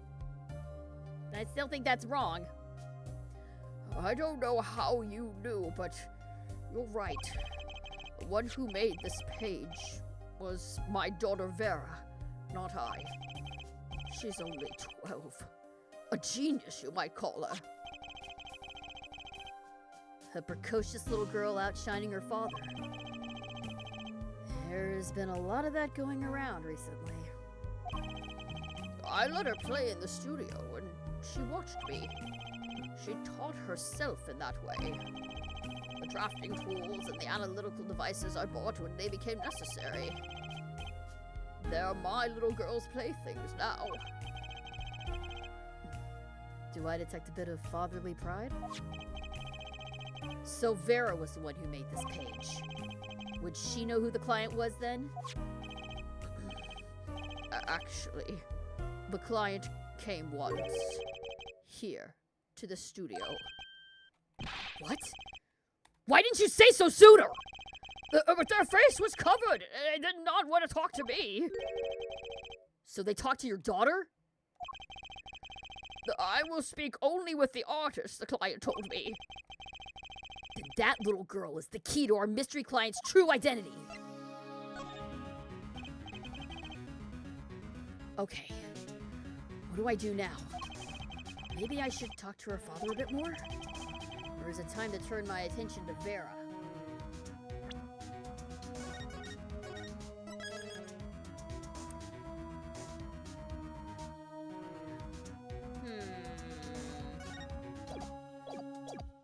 I think let's go ahead and talk to Vera. Mr. Measham, I have a request. Let me guess. You'd like to speak with my daughter. Can I? My daughter has never been one to talk to strangers. She's quite shy. Extremely so, actually. With only one exception. Which was? Oddly enough, it was that client. I left the studio while they talked. I returned when they had finished, and she was laughing. It was the first time I'd seen anything of the sort. Please, let me speak with her. All right. Okay, maybe I was wrong. Maybe I was wrong here. Because if the client... Because I'm starting to think now, maybe the client was Zach. Because she's a big fan of the Grand Marniers, right? So she would jump at the opportunity to talk to one of them. If that commemorative stamp is to be believed, anyway. Uh-oh. This could be tough. Start with the hyperfixation. Always start with the hyperfixation. And then there's this.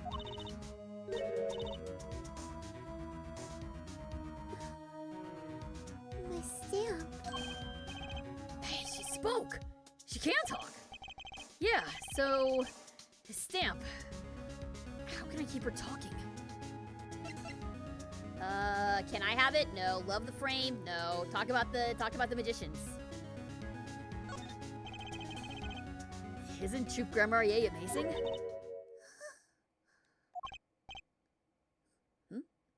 Yes? Oh. I especially like those two, Zach and Valent. I mean, they're, just so magical. Aren't they? Yeah! Whenever I go to one of their shows, I'm like, whoa, magic! You know? Okay, now we're getting back to the silly. Now we're getting back to the silly, awkward Phoenix I love as well. Me too! I love them, they're so cool! It's like magic, yeah! Alright, she's talking. Not saying much, but it's a start. I went and saw them with Father the other day. The opening ceremony at the Grand Marnier Museum of Magic. The Grand Marnier Museum? They have one of those? I guess it makes sense now that they have their own commemorative stamp. So, have you been to one of their shows? Just once, when I was little, with Father. But Grand Marier's on stage. It was like a dream. Disappearing, reappearing, cutting apart, putting back together. They do it all. Yeah. Maybe you can keep telling me stuff like this. You know, about Zach and Valent, maybe? Oh, sure. All right. Better get asking before she changes her mind. See, this is how you connect with the children. You zone in on the hyperfixation. You zone in on the hyperfixation. If I were talking to Vera, I would definitely let her geek to me about the Grand Marniers while I geek about Dogman. Hey, you know what? Sharing of hyperfixations is a lovely way to show a person that you care about them. If you happen to be, if you're neurospicy, sharing your hyperfixations is a big sign of trust. So I would totally be down for dumping on hyperfixations with her. All right, let's talk with her. I don't go outside much.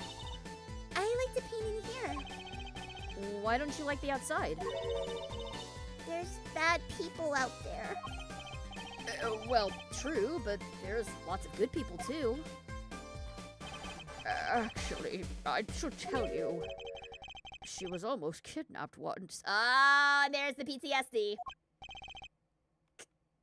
Kidnapped? Since then, she's been, well, you can see for yourself. She refuses to leave the house. I see. Wait, but that doesn't make sense. She said she went to the Grand Marnier Museum. With you, in fact. Yes, actually. She was quite insistent on it, much to my surprise. That was the first and last time she's expressed such a desire to me. That person gave me a good luck charm A good luck charm? for when I absolutely had to go outside. Yes. Apparently she received something, a gift. From the client, actually. She won't tell me what it was. Father, I told you to keep that a secret. From that client, huh? Now, this I have to hear about. Oh, okay. Let's see here. So, your father tells me you're good at painting all sorts of things. I really like painting. A lot. Father's always very happy when I paint them exactly the same. So, you did this too? Hey, no problem. No problem. We are a very geek out friendly community. Why do you think I call myself Super Geek Girl? You guys put up with me geeking out over Ace Attorney, so you're always welcome to geek out here. Oh, yes. That was my first job. Your first? All I used to do was paint the same thing I saw, but this was totally different. The pen slips and the way the writer held the pen and the pressure on the nib, I had to use a microscope and analyze it on the computer. She seems happy. Odd. Her work was the last nail in the Grand Marnier coffin. I guess no one told her.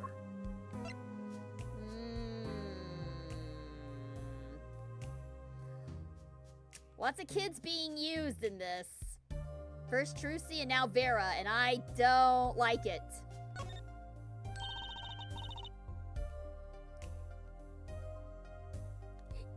I am with my people. Yes! Yes! There's a reason that I'm called Super Geek Girl. We love geeking out about our hyperfixations. Mine happens to be murder mysteries. They're the best in the world! Huh? Oh, you mean, Troop Grand Marnier? Yeah, of course. Father gave the stamp to me. Your father? But I asked him about it. He didn't know how you got it. I guess I just took it, yeah. Took it? Father got a letter from that person. That person? You mean that letter was from the client? We talked about the Grand Marniers forever that day. Oh, okay, so yeah, it could still be Kristoff. It could still be Kristoff because, oh, he was pretending to be a Grand Marnier fanboy, maybe? I'm sure that's why I was sent that stamp. I didn't want to just send it back, so I took it. They're a sneaky one, this client. So they were trying to get on her good side. Alright. Who is this client?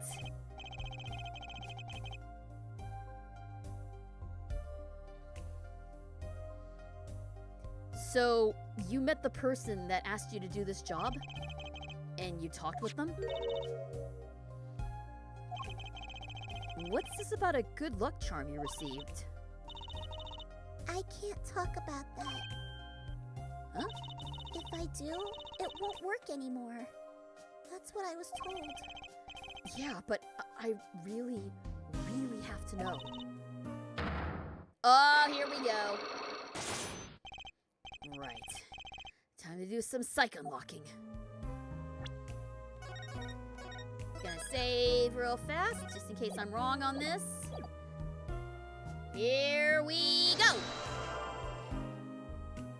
I am so glad to be doing the psych locks again. I mean, Apollo's perceive mechanic is cool, but there's just something so classic about this, man. You seem to trust this client. Quite a lot, in fact. Because they gave you this stamp? No, that's not why. They listen to me. It's my problem. The problem that keeps her inside all the time? Don't go outside if you don't want to. That's what they told me. But when I absolutely have to go out, all I had to do was use a good luck charm. A good luck charm that your client gave you? I think I know what your client may have given you, actually. I think I know too. It was the good luck charm. It was the nail polish. Also, Breeze, thank you very much for the follow. Welcome to the agency, fellow detective. Glad to have you here. Thank you so much for your support. But yeah, this is your good luck charm, isn't it? Take that! This was what they gave you, wasn't it? The same bottle's over there on your desk. Your good luck charm, right? I heard once. Cosmetics were once thought to ward off evil. This is a magic bottle. It has the power. Of course it does. And that's why she was constantly painting her nails. That's why she was constantly painting her nails in court. She still believed it was a good luck charm after all this time. I'll just refrain from commenting any more on that one. And that's why she still uses it. Phoenix knew what was up, but he was like, okay, yeah, this is bad, but also she needs this, so I'm gonna keep my mouth shut here. I think I know who gave you that bottle, actually. The one who asked you to do this job. Was this the client? I clocked it. And I'm so glad I did. Kristoff, you are a bitch!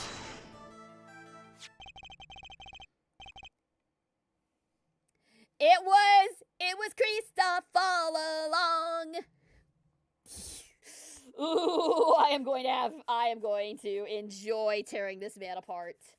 I am going to take pleasure in tearing this man apart. I cannot wait to get his ass back in this courtroom. I cannot wait to tear this man from limb to limb, to rip out that stupid ass ponytail of his and beat him to death with it. I might be getting a little too into it. Sorry.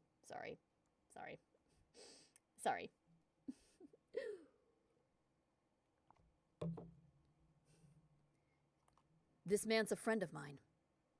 Do you know him?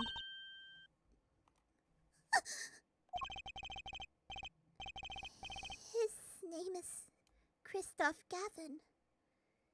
He's a lawyer, actually. Oh, sorry, that's Phoenix. My bad.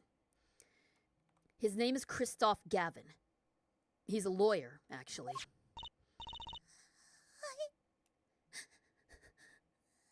I promised not to tell.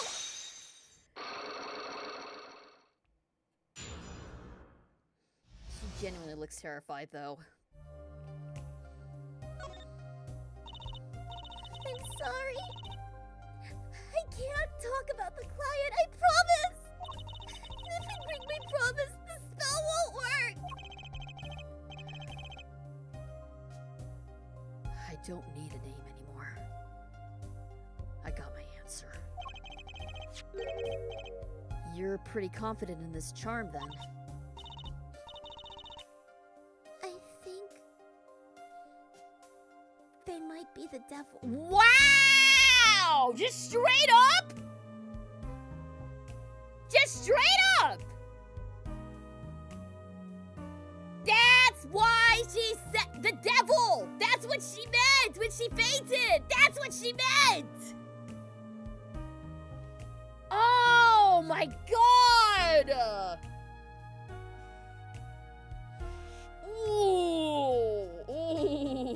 Ooh, that's strong. Ooh, that's strong. Oh, yes.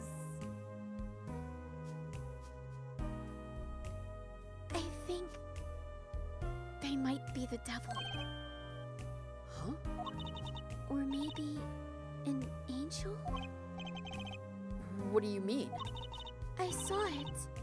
Or I think I saw it. When they gave me this. I saw the devil's face. Are you saying the client's face looked like the devil's? No. The client was gentle. With a gentle smile. So, where'd you see this devil then? It was so quick. I don't remember it well. But that's when I knew. That person wasn't like other people. That's why I believe in my good luck charm. I'm not sure what this devil she saw was. But it's pretty clear Christoph Gavin has her charmed. Didn't I call it? Didn't I call it? He can charm people easily. He can charm people easily, but he's actually pure evil. I think that's all. I'll be leaving now. I am sorry for what happened. If you want to apologize, try my client, Zach Grandmarier.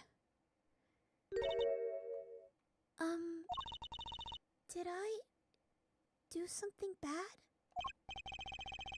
What makes you think that? Your eyes. They're sad. They're very sad. I'll put on my smile next time I come. Promise. I hope to see you smile then too, Vera. Oh. Okay. Take care. Thinking back on my first encounter with the young forger, I witnessed something of vital importance that day. Of course, by the time I realized it was already too late. Now what do you think he realized?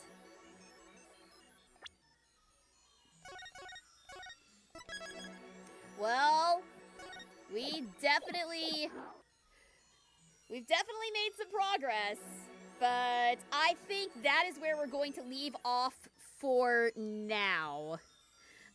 Because my voice is kind of failing me a little bit, so we'll probably need to stop here.